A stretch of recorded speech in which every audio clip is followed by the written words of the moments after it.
The Rap Roundtable. Episode 122 of New York's #1 podcast for hip hop. Get your ones up. You niggas won! You know what I mean? Ain't my fault y'all watch. We the best. It's the Rap Roundtable Hey, here. for some of them, it might be our fault. Yeah. He might have did it. Sincere, bro. I'm sorry. That era is done. All right. Leave them alone. We're on good behavior. Oh, I'm not talking about nobody in Come particular. on, but it don't matter if they always assume it's them. And then I gotta get the heat. Yo. You know what I mean? Pack You y'all niggas up. won! You niggas won! Anyway, Love it. early. Episode Love it. 122. We starting early. You know what's funny? As soon as I'm gonna start chilling, here go this fucking guy. Yeah. You know what I mean? He's supposed to be the good angel on He's the supposed shoulder. to be the good angel. Nah, it's balance, man. It's all about balance. The balance is over there. Shout out to you, son. Shout out to you.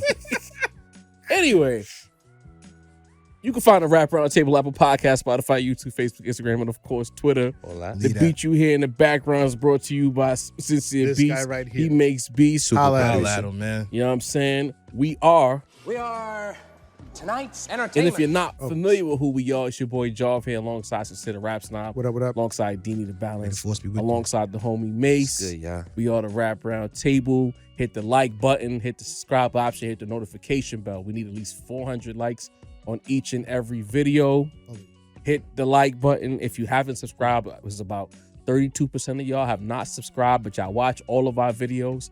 Hit the subscribe option because I know it shows up on your timeline when you open YouTube. So you don't even think about the fact that you're not subscribed. So just stop what you're doing. Go to the bottom of the screen. It's on the right side of the screen. Hit the subscribe option. And then to the right of the subscribe button is a notification bell. So you're notified when we drop, whether it's a new live, a new in-studio episode, or even just a regular post. We'll be keeping y'all aware of what's going on in our world. You know what I mean? We upset a few people last time we was in the studio. Talking about legends and you guys can't talk about the legends like that. You gotta stop talking about the legends. I clearly said in the episode, I was like, now that we got the jokes off, let's have a serious conversation. Right. You know, and it's like, I don't understand why we can't talk about the legends. I can see Because like they're legends, bro. no, for sure. But if I come in and I say Slick Rick never did anything in his career, and I'm like, that's slanderous behavior. Yeah. I should be dragged out of the studio if I say some shit like that, right? For sure. But if I say in 2025 I don't want a Slick Rick album, I'm disrespecting the guy? It's the tone. Nah, I spoke my Is truth. there a nice way to say I don't want to hear music from you? Is there a nice There's way no to nice say way to say it. Yeah, I mean, But I'm there might be obligated. a way be to honest, pick your though. words a little bit more careful. But I'd prefer Slick Rick. I don't want us stay to to politic, himself. though. The audience What are don't we want us doing? to politic.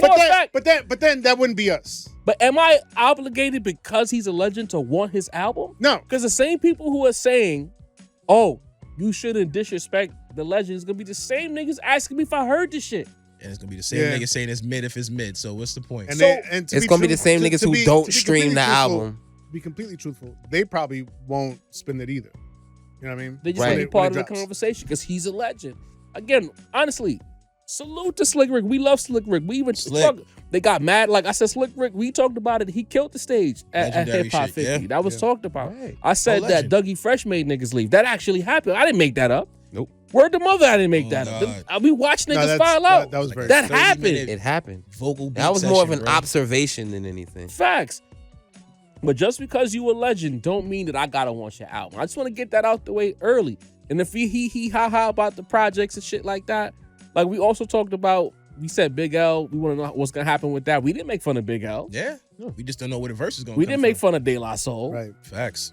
But I You can't think, make fun I think of those I think guys, the bigger problem was that like literally on the day that we dropped our episode, it was confirmed that the rumor was actually true, like for the most part. And we had gotten word that the rumor, well, not just us, like a lot of people had gotten word that the rumor was not true, which is a little fucked up by, whoever told Right. you. But yeah, I mean, we were under the assumption that the rumor was not true, and those were our takes based on that Right. intel, which we got bad intel. It happens. You know what I mean? We move forward. Yeah, but they wasn't even mad about that. They was more mad about the fact that the episode dropped the same day the news dropped, although we recorded it the previous Friday. Right. Yeah. You know what I'm saying? They'll go, oh, you saying such bad things about him. Like, oh, And- I don't want to hear the album. All right, did I That's make fun crazy? of the way? Yeah. All right, did I make fun of the way he rap? Yes. Yeah, I think that's what did it. That's how he raps. Shout out to Storm. That's how he rap. And I didn't even do that. But that I forgot about that. Does yo. Slick Rick not rhyme that way? It's 2025, my nigga. Yeah. Does he not rhyme that way? I mean, look. And is that not an inside rap roundtable type of joke? You know what I mean? Yeah, Like I'm gonna bloke keep it a bars. buck because some people also We do pointed that. out We said it's because I about said 21. we hadn't heard anything from Slick Rick in ages. Right. He did have some features on what was it, the West Side Gun Yeah. project? Word. It was a West Side Gun project. How'd Who you like- talks about that feature? How'd you like Tell that the feature? fucking truth. I I don't mean, remember the name of the track. I don't remember the name of the song. I don't remember the feature. Like it wasn't You know memorable. how you felt when you heard it. It really wasn't memorable. You know what I mean, I could have done without it. No disrespect to That's Slick what I'm Rick again, saying. though. To be perfectly honest, but I think making fun of his cadence is So overboard? half a step too far. I mean, would you want to see If I- Michael if I Jordan say hoop so. today? What? Would you want to see Michael Jordan hoop today? Is that disrespectful that we don't want to see Jordan hoop at 60 something? Are we gonna talk about them yellow eyes he got You or know what not? I'm saying? Like, the jaundice? Yo, Cheese eyes, what is man. Old happening, cheese man? eyes himself. Jaundice, goddamn. Oh, man. You know he drink a Um, lot. He went there. smoked them damn cigars. You know what I mean? Wow, bro. But I That's mean, I would, crazy, bro. I'd be interested in seeing him hoop. It depends on the Against who? context. I don't know. It depends on the context. Who's he hooping against? Well, he's not announcing I that he's don't coming need it, back bro. to the NBA, my nigga. This is true. That's all I'm saying. But also to be 100% accurate, Slick Rick was the one name that was left off the actual announcement. That's a Yeah. special, So we don't- right. So we don't even know if that's actually happening or not. For sure. Why is It- it a special surprise, I right? mean, considering That's what he would say, nigga. There you go nice again. to you. Come on. Disrespectful. How is that? That's what he would say. Slanderous. How? It's not.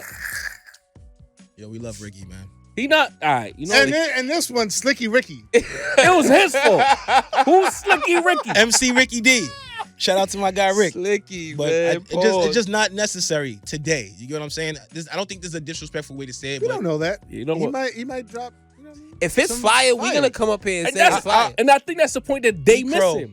If this album drops and is fire or it even exceeds expectations, I'm gonna have to come back here and say, you know what, Rick, you got it. big play to So Crow. I'm prepared. I'm always prepared to eat crow. I don't know Yeah. why niggas get so bent out of shape. You talking to the guys who insulted TDE right before the all-time TDE Come run. on. We're wrong sometimes, guys. Yo, All right, we're it only happens. human. Sim was by himself. We was like Drake about On to my win this own shit. Right, island, bro. right. This is a fact. Like, come on, guys. The fucking at one point we all thought Kenny wasn't gonna drop. We moved on. We did a live. Was this little beef good for rap? And was prepared to get back to our regularly scheduled program, programming. bro. I said, why Facts. would you call him the boogeyman? He's untested. And then boom. Nah, That you was escalated wildin'. quickly. I was wilding, man. I never really jumped out the window too Wildin', crazy. I bro. just felt my rationale was Drake would win because he's battle tested, and not because he's like wild nicer than Kendrick. And Y'all if was he wild. played the I'm game wildin'. the right way, he might have been able to maneuver through Right. it, but he just didn't play the game the right way. So we could say what we want because we always are prepared to either say, you know what, we were wrong, or at the very least walk it back. You know what I'm saying? Yeah. It is what it is. It is what Y'all it some is. snowflakes. That's y'all fucking 50 years old Man acting up, like nigga. snowflakes. Talk about it, Y'all, y'all. y'all, Hey, y'all we get, don't know their age. We don't know their age. Demographic. We don't know. We don't know. YouTube tells us, you know what I mean? Unless they're using Pop's account. When Sin defending 50-year-old niggas, I know it's go time. y'all don't go to the Go barbershop. Y'all don't talk at the barbershop. Niggas don't talk shit at the barbershop. So now we can't say We nothing. shoot I'm shit, saying man. this. They Slick kick Rick, you out the shop for telling niggas they can't say what they want to Slick say. Rick Yo. on Auditorium with Mos Def on the Madlib beat 5. Okay. Slick Rick with Outkast, Art of Storytelling. Fire. I mean, his own classics, fire. Facts. For But sure. This is It's- not even about his It's career been, accolades. it's been 35 years? It's been a minute. There's only a handful of things that we can really talk about with I was Slick. breastfeeding back then. All right, man. Yo. See? It's Mace, really. Macy, you're not even that much younger than him, bro. Like, Telling you, bro. Pain. I was. Nah, but I mean, was. to be completely honest, there's only a handful of a material that we can really point towards with Slick Rick, honestly. So like, I mean, I understand, Legendary. He was the person behind, or what's the word when they the person before the Predecessor. The predecessor. Yes, thank you. He was a predecessor to like all the Nas's and Bigs and everything. Yeah. But He was a forefather. he was a forefather. He was, you know what I mean? And let's be clear, when the Rap Roundtable was being dead serious about kicking our artists back in, it don't be with jokes. We really kick niggas back in when they do some dumb shit. If we joking about an artist, it's not meant for y'all to be like, oh my God, how could you? When we dead ass serious, it don't be no LOLs and hee-hees. Trust me. Maybe at the end of the segment, but it be free smoke. But we don't get the storytelling that we got from Nas Without and Slick. from Big True.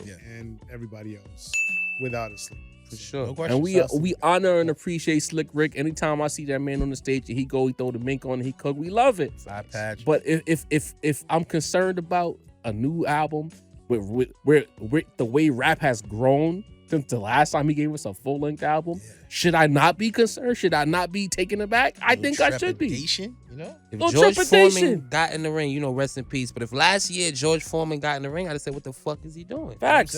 And he's of all If he not fighting Jake Paul or one of them niggas, Right. if he trying to fight Crawford on some dead ass shit, Yeah. That's not crazy. Like, we wasn't this Slick Rick. Come on, how Nah, could you disrespect he called Slick him Rick? Slicky Ricky. Yo, That was disrespectful. iconic rap legend. I was affectionately But- known as Slicky Ricky. Yeah, right?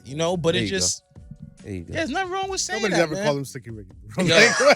Slick Rick, Slicky Rick, MC Ricky Hold on. D. Is that the reason why you're not pouring up too crazy? Because Yo, you got a little chill. loose last time? You know what I mean? I'm working with a little cold right now. I'm fighting the vibes, Word. but You gotta start taking some vitamins. I man. do, You bro. keep getting sick. Another Allergies cold? is fucking me up. Well, allergies led to allergy. We to got, the. we gotta do a Dini wellness check on the Rap Round. Nah, my pops got me on the roots. Oh yeah? Yeah, the Nah, roots go get is you a no joke, multivitamin. bro.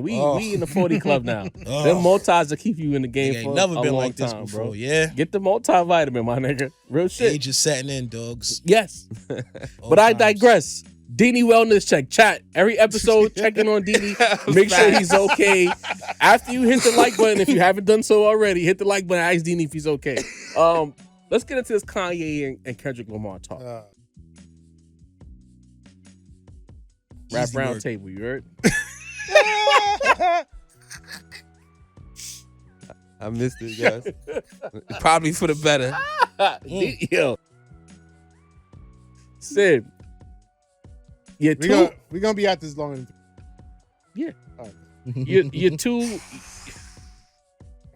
your two favorite, because I didn't know what he meant at first. As I was thinking, it came back to me. Man. You're a funny guy. Sheesh. Man, oh, Your man. two favorite modern era acts. Nas is in the Hall of Fame of sincere favorite rappers. Right. Mm-hmm. It was Kanye for a bit, and then it became Kendrick. Mm-hmm. Kanye made some comments a few weeks ago about Kendrick that we put on the back burner. We said we'd get back to it, and we are here now. Mhm. So I'm going to read the tweet, and then we're going to ask Sincere his opinion. So, He says, "Look, man, when I was dropping graduation, I had the whole building behind me, too. That's the way this profession is. He got 24 Grammys. They are strategically trying to erase what I did and earn with niggas that won't even be remembered 100 years from now. damn. I'm by far, Mad A's, the most supported artist of our lifetime. Everyone that works with the Super Bowl and Grammys can suck my dick forever, nigga. Jeez. Nigga called me saying, Not yo, like, let me stop. Oh, Okay. man. Stop chill. it, Sid. Nah, let me chill. Stop yo, Let me it. chill. Stop it. Easy. All right, I'm saying. you trying to get niggas canceled, bro. Easy. Niggas called Yikes. me saying, don't you think Cardi should have gotten a pass for his first album? Nigga, it's his third album, you stupid piece of shit. How do broke F-word ass niggas keep getting my number? So consider rap stop. Kanye Word, Kanye. says that Kendrick Lamar, the powers that be are trying to use Kendrick to erase him by way of 24 Grammys and his overall impact in the culture. What do you have to say to that? What I have to say is that I called this. Mhm. I said this a few weeks ago on one of our lives. I'm gonna have to start like keeping better logs of our lives and the dates and the shit that I said, so I can point to it like directly. But I know I said this on one of our lives a few weeks ago. The reason Kanye's going at Kendrick now is because he's upset that after the quote unquote elimination of Drake, which came out of his own mouth. Yep.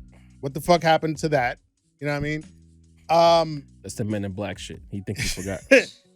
He thought, in his own twisted mind, he thought, all right, we're gonna get Drake out the way, and I'm going to ascend back to my proper spot. You know what I mean? Mm-hmm. According to him, to his delusion. Naturally, what happened was Kendrick for Dolo got Drake the fuck out of this spot. You know what I mean? Kanye Shout out with to Future and Metro. Good alley-oop. Yep. Anyway, Kanye gave Kendrick the most unnecessary "I got you" of all time. You know what I mean? What happened to that, Kanye? Kendrick, I got you. Was not needed. Ignored. Completely ignored. Taking off streaming your DSP. Yo. And so Drake, you know what I mean? Kendrick got Drake the fuck out of there. He packed him up. Yep. You know what I mean? Kanye now is thinking, all right, I didn't ascend to that spot that in my head I thought I was going to ascend back to. So now he's going to go at Kendrick because he's mad that Kendrick took the spot that he, in his, again, twisted mind, thought he was going to ascend to once again. That was never going to happen. That was never in any of the cards, in any of the timelines. We all knew what was going to happen. It was going to be dot era. Shouts to 2 T's. It was going to be dot era. You know what I mean? So now he's mad. Dot got the spot. Everybody is throwing all of the superlatives that they used to throw at him. You know what I mean? All the brilliances. They go that vocabulary again. And Superlatives. and all of the brilliances and classics and everything that they used to throw at him, they're throwing at Kendrick now. And rightfully so. Yep. You know what I mean? And he can't take it. His ego can't take it. And so now he's going to go against Kendrick when, again, not too long ago, I got you, Kendrick. Mm-hmm. Now Kendrick is the op. I don't even know why we're still listening to Kanye West and anything that he says, any of his fucking lunatic rants. He's going at Kendrick just to take a break from a fucking Nazi rant. You know what I mean? So let's pack Kanye up at this point. Get him the fuck out of here. He's been in the pack. Get him the fuck off my lawn. Yeah. Lawn early. Early lawn. Early lawn. They might charge you for a hate crime for that, bro. You gotta be careful. Fuck out of here. They can't be on your lawn anymore. They who? Kissing cousins. They can't. Yo. They can't be on your lawn. Move on. Yo. Didi, your thoughts on this whole situation? Kanye, be quiet, bro. Like, it's like, like the bad actress that used to just be that bad joint that aged out, and now there's some new hot ting running the show. That Kanye's the bad joint that aged out. Pause. That sounds crazy. That's my LeBron analogy. He the old. It's chick, he the old chick in the club that don't know that it's time and to it's leave not. the club. It's not. It's time to go. You know what I'm saying? It's crazy, bro, when you really think about it, because it's like, who has achieved, even to this day, like what Kendrick is doing? Who's achieved what Kanye has achieved during the time he had his run? Like, arguably the greatest album with the Dark Twisted. Some people say it's hip hop's greatest album. That was 2010. Some people's right in front of you. Hey, some people say that. Some people's right. He said it. So like, it's like, you didn't say that. I did not verbatim. You were the Grammy guy. You were the pop out guy. You were the not verbatim. set the That's tone. crazy. That's crazy. Central. I'm sorry, Dini, but not verbatim is the wildest shit I ever heard. When you think about what not verbatim means, it's fucking crazy. What does that mean? Man, a man think. It means we can talk about it. We can talk about it. Well, not literally. We can talk about White it. lives don't matter. Wow. But I'm just saying. Don't put those words in my mouth. All right. I didn't say those bro. words in that order. In that order. It sounds crazy. I'll put it in a dyslexic order. I'm sorry. At the end of the day, the thing with Kanye was always bugged out like this, but the music was like the saving grace, you know what I'm saying? But now we getting crazy Kanye and the music ain't hitting like it used to, so now people are giving a lot of pushback. Right. The style ain't what it used to be as far as setting the tones in fashion. The image ain't what it used to be. You're not the one with the bad muse, you know what I'm saying, to help you create great albums anymore. Now you just gotta... You don't think his life is bad? What's the last great album though? or according to Mace Donda was a classic. Yes, you know what I'm sir. saying? But for the most part, it's been a long time and things have been lackluster. I thought there was a couple joints from the last shit he had with Ty Dolla $ign. There was a couple good records, but it wasn't nothing to write home about. You get what I'm saying? Right. I just think he needs to chill out, but he just can't because he's just so used to being in the spotlight, bro. He's not the pulse. Tell him that though. You want that to be the pulse? I mean, it's a rap. You seen the end of Batman versus Superman? Yeah, I did. You saw what happened to Zod? That's not the pulse I want. I think it's a rap. Unless there's another spark of great. I always feel like great music will save anything. Like if you drop another project and it's fire, people will give the look. But right now he's just on his talk shit phase of life again, and I just think it's doing a lot more hurt than it's doing like, you know what I'm saying? Yeah, I respect that, Yeah. Dini. Hey, Cito, your thoughts, man? Come on, man. The rants of a lunatic. You know what I'm saying? The fellas are completely right. Like Kanye, you know, he goes on these rants, we listen, you know what I mean? And it's kind of like whatever, right? That sounds a little like I absolutely would be 100% certain that the talking heads, you know, Sir Lucian and his flock, you know what I mean? The Justice League of music. I don't think that Kanye was on their mind at all. You know what I mean? If there was some sort of big plot, Kanye was not the nigga that people was like, we gotta get rid of him, bro. Like, we gotta do it. That's the dude who'll get rid of himself. You know what I'm saying? Like, he's, Right on you time. know, that's so nah. You know what I mean? Kanye, you know, he seems like, you know, one of them washed up dudes that, you know, like way before, years before all of this, that had already happened, Kanye. Like, they had already stopped giving you awards. They already stopped giving you $5s for every album. Yes. You know what I mean? Like, you're a spectacle at this point. You know what I'm saying? And that's all you kind of know how to be at this point. Ouch. So with that aspect of it, like, it's hard to take a lunatic serious, right? Now, the thing is, though, I do think that there are some hints of truth, right? In a thing that he's saying, just from a horrible perspective. I do think that he is kind of letting you into what was going on, right? He said I think that he mentioned graduation specifically because that's when he was going against 50 Cent. I think he was basically telling us, like, it was decided. They had gotten over 50. They had decided I was the guy. They put everything behind me. And I think he's kind of alluding to that being Kendrick in this Drake situation, which, you know, I've made that point before. You know what I mean? So I don't think that that's crazy. I do think that, Drake was the guy before Kendrick, right? So it's like, they do decide in Kanye, that's who they got rid of you for, was Drake. You know what I'm saying? That's the dude who they decided we got him, and he appeals to so many places that we don't need this guy anymore. So while I do think there was hints of what truth in what Kanye was saying, it's just misguided.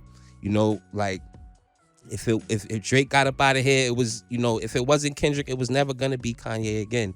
The game has used what they could have you. You know what I'm saying? That just is a matter of fact. You know what I mean? Like, of course, we all know this, right? Like that, you know, there seems to always be somebody chosen to be the critical darling, right? The media darling, the he can do no wrong person. In my lifetime, I've seen it be Outkast, where every Outkast album was a 5.5. Every Outkast album, they was getting album of the year at whatever such and such. They was getting an extra half a point. Hey, listen, they was getting an extra half, bro, because the double album, you know what I mean? They only gave Big Boy, you know what I mean? It's they forget he exists. You know, We so don't. They. Hashtag they. Sometimes it seems like where he comes from forgets about him sometimes. But Sometimes. All the time. often. I seen the Mount Rushmores, guys. Yeah. So, you know, and then Kanye was the guy, right? Kanye was the guy who was lauded for everything he did. He's a genius. Everything he does is great. And critically, like musically, yeah, it was. You know what I'm saying? And so that now that Kendrick's the guy who, you know, everything he puts out and everybody praises it, and it's the top rated everything on Music Review. He has replaced you in that sense, but I don't think that it was some sort of conspiracy about it. You know what I mean? It just kind of happened. You stopped making good shit, and he did make good shit. You know what I mean? So while there are some like kind of hints of enlightenment in what he's saying, his perspective on it is complete nonsense, in my opinion. It's tough because he's the messenger, you know, and you don't really want to hear it. Shit, the Kendrick fans that we come across don't want to hear it.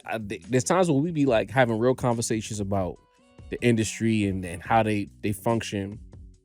And if we say a certain thing, they'll be like, all right, here y'all go, whatever, rap round table, New York niggas, whatever. And I liken that to Kanye because there's things that do in fact happen, and the broken clock is right twice a day.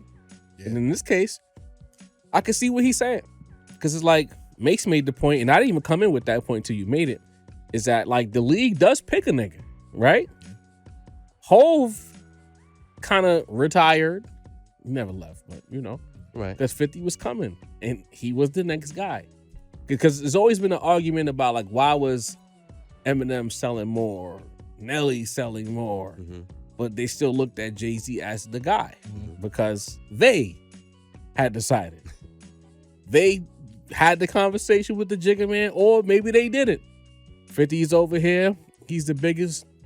He had the biggest momentum since DMX in '98 as far as like real energy that where it collided the streets and the mainstream collided to create a megastorm. And he was chosen. But I would say 50 had the shortest run because 50 was burning the candle at both ends. Right. And he was too volatile, creating too, because at a certain point you can't keep making enemies. Yes. And what do you mean by burning the candle at both ends? Meaning like he was burning out very fast. So it was like he didn't take, when it's basically a phrase used when people are tired. You're not giving yourself a chance to chill out. In his case, what I'm saying is that he never gave himself a chance to settle into being the top guy because he was always in some shit. He was always instigating or being an antagonist. He never settled in and just reeled together 3-4 albums with an occasional little dust up. It was beef the whole time 50 was popping. It was beef. And then there was also G Unit. Right. And producing those albums. Right. Not that as well. Not beat making, but like he was a producer. Like, it was to the point that like, that's a great point, Sen. Because it was a point where you could tell the 50 formula was on everybody's first single.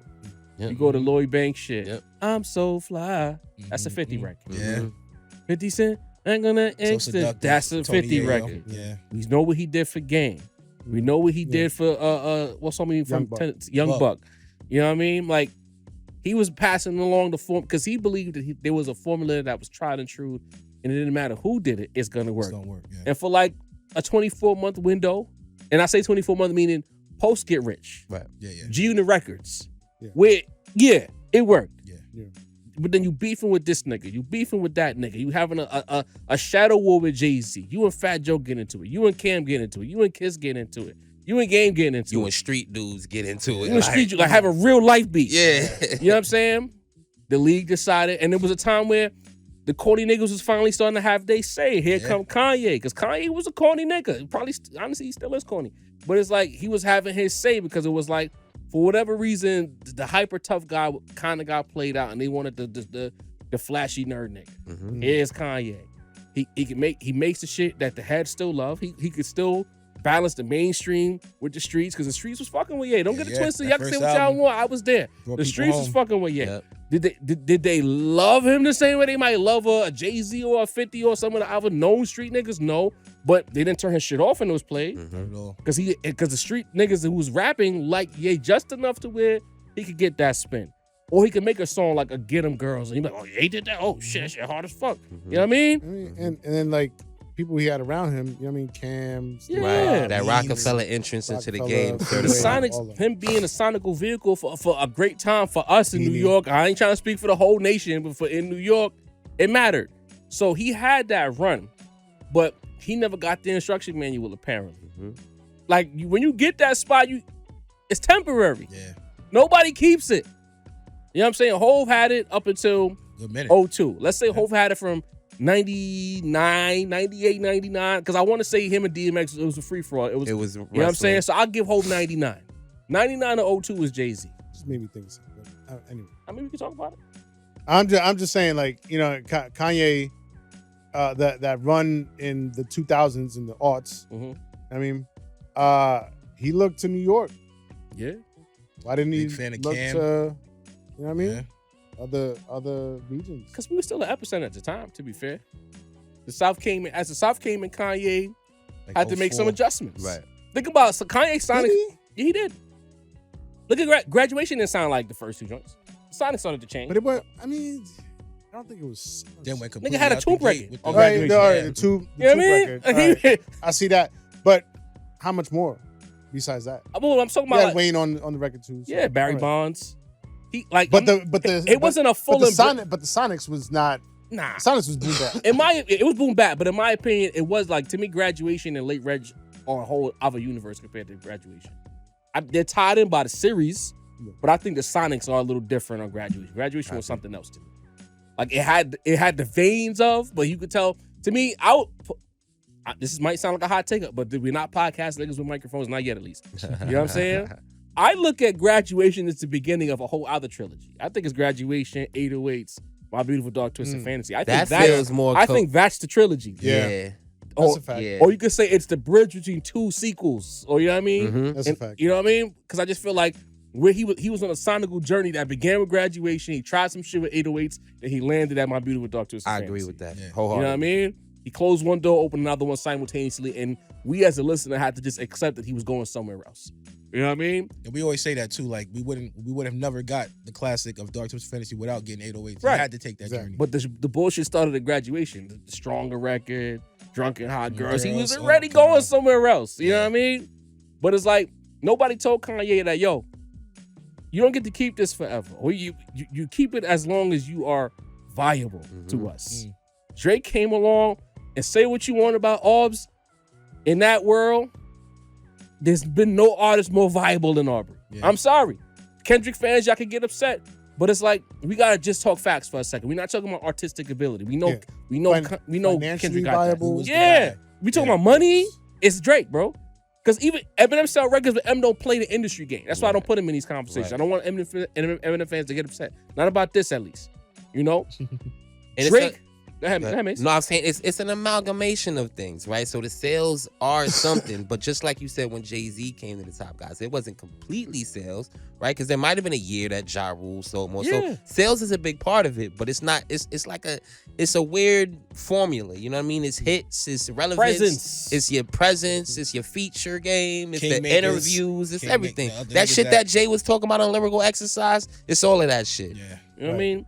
So when he got that spot and Aubrey came, I don't even, you know the thing is I think about the Drake thing, and I think it's something we talked about in past and mad times. No one took Drake that seriously when he first got to the league. Right. Because he wasn't an imposing figure. Ye, niggas always say Ye been Ye, right? Ye was loud.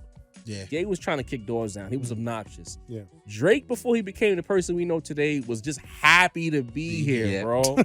Fucking bashful as fuck. That's true. Goofy in these interviews. Couldn't look the interviewers in the eye. I remember that Drake. Because I keep thinking about that interview on with what's homie name, the R&B singer on 106 in Park, where he was sitting next to Oh, with Trey? Trey Trey Songz. Songz. Trey Songz. Songs. Trey Songs. Like he just looked so geeked to just Yo, be there he was next to Trey happy. Songs, He bro. loved Trey. He loved Trey Songz. Bro. Yeah. And, That's his bro. Kanye didn't realize in real time this nigga was taking your spot because he was just quote as corny as Ye. I'm not trying to be funny. That set me though. Because remember the street niggas didn't love Drake. Nah. The thing is, you could argue that Drake was cornier than Ye. Because Ye still wanted to be a street nigga, even though he just couldn't be one believably. Surrounded by them too. Right. He had that. He had the ladies. And I hate to be reminded of this. Rookie year, Drake was a backpack nigga, my nigga. Yeah. Listening to Joe Budden mixtapes. Rhyming like Joe Budden. Rhyming like Cadence Joe like Joe Budden. Button. So he was Either checking. that or Fonte. Right. Yeah. I That's a fact. You I want mean, the Fonte inspo was there, but like when he started to really take off, he was rhyming like Button, my nigga. No, that's Yeah. what I'm You know saying. what I mean? He was checking Had all the introspection. Kanye boxes. He ain't had the fashion appeal and none of that shit. But the music wise and some of the soul shit with that, whatever that flair was that 40 was doing, that was the new Ye, not the old Ye. He can't do old Ye. Right. But that new Ye aesthetic, 40 was trying to cosplay that shit. That sparse. Yeah. Yeah. And then Drake came, took the spot, but nobody told Ye. They just come, Mm-hmm. you know? Mm. And you wanted to, and then you did the Kardashian. What is it about? Can I ask y'all, listen, maybe y'all know better than me. What is it about major corporations that when the black guy gets next to the Kardashian, they start acting funny around the black guy? Like, I thought they said, you ain't noticed that shit? Jamal, Yo. They started LO. acting funny with LO. Harden, Rashad McCants got kicked out the league. McCann's out the league. Shit got funny for Travis Scott Humphrey mix, but yeah. for a second. Humphrey's out the league. Yeah. Travis Scott for a second got a little weird. Yep. And then as soon as he moved away Reggie from it, Bush. took off Reggie Bush. All Proud right. niggas, bro.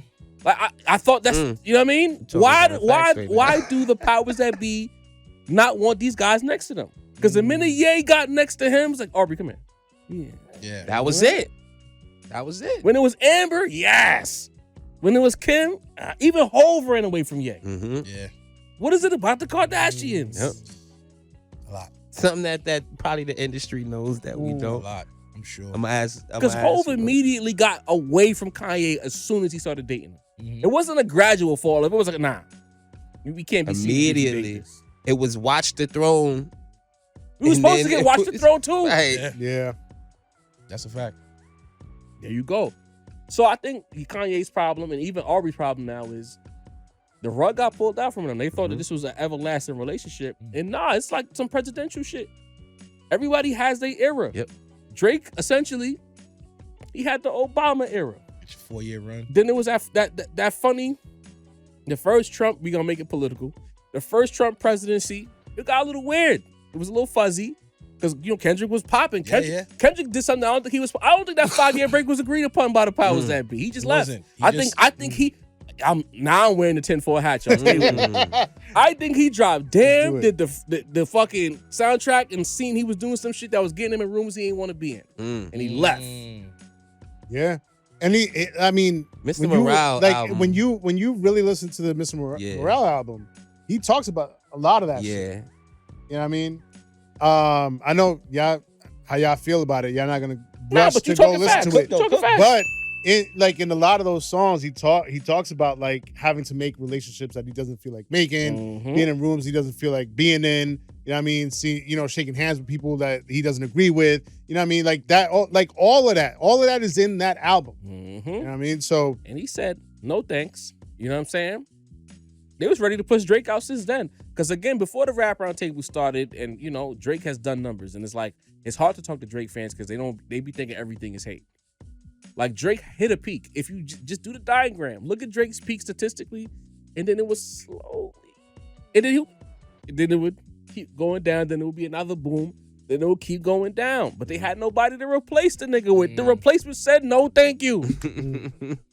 Another 4-year term. All right. Right. So now we back here again, 2024. I'm starting to piece this 10-4 theory together. Niggas get voted in and out. Making sense. Niggas right get now. voted in. The rap niggas get voted in and out. Yeah. They chose Kenny last year, but Kenny did it when he had a more opportune scenario. Because remember, what did rap sound like between 2016 and 2020? Horrible. yeah. The young niggas say you bullshit. Nah, we understand it because we've been long enough just around to know even the good shit from this era, you can point back to yesteryear. There's a lot of horse shit on the radio. When we did our first year at the Rap 2019. Oh, it was rough. Nigga, come on. It was rough. Even the year we went to the Summer Jam, that was a rough year in hip hop. You know what I'm saying? It was the year after 2024 became the year we was like, whoa. Come on, bro. Shit started spinning the block crazy. And I think Kendrick, being an opportunist, and I'm giving Griselda a lot of credit. Y'all can say whatever. They started the wave, the pandemic. Yeah. Griselda started this wave because the pandemic shut everything down. Believe it. Niggas had to sit down and listen. Then when they listen, they say, wait a minute, I do like this. You know what I mean? Then they just kept lingering to where a nigga like Drake got to go get with Conductor. Right. Because that's the wave. Right. J. Cole out here doing guest verses. He not getting voted in, though. Right. Why he ain't get voted in? Because they know he not cut like that. There He not built for this war. Because we're taking that spot. Everybody that we've talked about, they had some kind of battle they had to go through. Whether it's some lyrical shit or some behind the scenes shit. Kanye had to kiss a lot of ass. Kanye was giving beats to Mace in the mid to late 90s, nigga. Bad boy Mace. Yeah. Kanye been scratching and clawing to get to his spot. Letting the mad 50 rapper ghost produce for him. You know 50 what I went through mean? the battles. We know what Jay went through.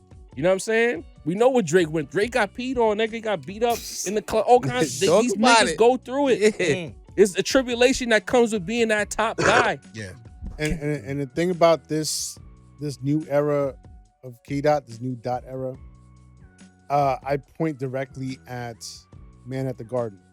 You know what I Talk mean? to me. That song. I deserve it all. Like that, all the accolades, all the shit that's coming to me. Like there's a, and I don't want to get too psychological here, but there's Nah, let's cook, bro. there's a when you're of a certain mindset, you know what I mean?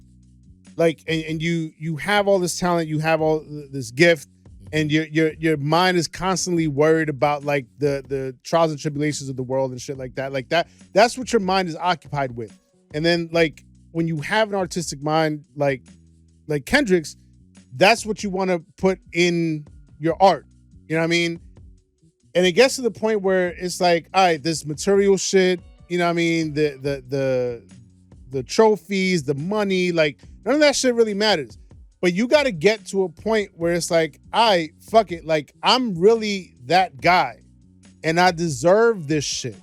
There's a lot of times where people feel like they're not deserving of accolades and they're not deserving of the blessings that are coming to them. You know what I mean? Or they might feel guilty that they're getting them and other people that they might feel also deserve them are not getting them. You know what I mean? They might have some sort of survivor's remorse or some shit like that. You know what I mean? And survivor's remorse is a theme that is very prevalent in Kendrick's discography. He talks all the time about like the, you know what I mean? Like the people that passed away around him and stuff like that coming up in Compton. And that, again, I know how y'all feel about Mr. Morale, but when you really dig into that album, it's so much of him working through all of those personal issues to the point where he could come out on the other side, drop a GNX and say, I absolutely deserve everything that's coming to me. I shouldn't feel guilty about it. If I want to be the fucking spokesperson for Chanel and rock some Chanel shades, nothing wrong with that. Like, I deserve this shit. If I want to, you know what I mean? If I want to headline the Super Bowl, I deserve this shit. If I want to be, you know what I mean, in a Gatorade ad, so what? I deserve, like, I've put in so much work and I'm so fucking talented. I deserve to reap and the benefits of all this work I've put in. You know what I mean? And not feel guilty about it. You know what I mean? And that's the era that he's in right now. And I think because of how the reality is, how nasty the game actually is, a person like Kendrick would feel a little trepidation. Because to be the top guy, you gotta play the game. You have to. Right. He never wanted to play the game. Just like Nas. Never wanted to play that the game, bro. But it's something we talked about last year. In order to truly dictate the terms of the culture, you gotta play the game. You have to. Because you know what? Look, you know, I guess as we talk about this 10-4 theory of presidential positionings as the number one rapper culturally, industry, mainstream, whatever, the top guys dictate what everything is gonna sound like. When Hov was there, all right. Yeah. When Pac and Big was going through whatever and they was fighting for that throne and the shit got messy, look what it sounded like. Look, the early 90s, we probably have to really go back and pick who was really wearing it. But Probably Q. Probably you Q. know what I mean? Your Redmans of the world. I mean, Dre and all of that, Early Public Enemy and Cube, Bomb Right. Squad, Yes. Yeah. Yes. Eric Sermon, Yes. you know what I mean? That the whole funk era, Right. you know what I mean? All of that. You know what I'm saying? So it's like, when you think about it, when Jay had it, what it sounded like. When 50 had it, what it sounded like. Right? Right. Then when Kanye had it, Right. shit was going a little haywire. You had popping niggas in the South. Yeah. I'd even argue Carter 3, Wayne. I think Wayne, I don't know if, matter of fact, it's tricky because I'm always confused when I talk about Wayne's position in that.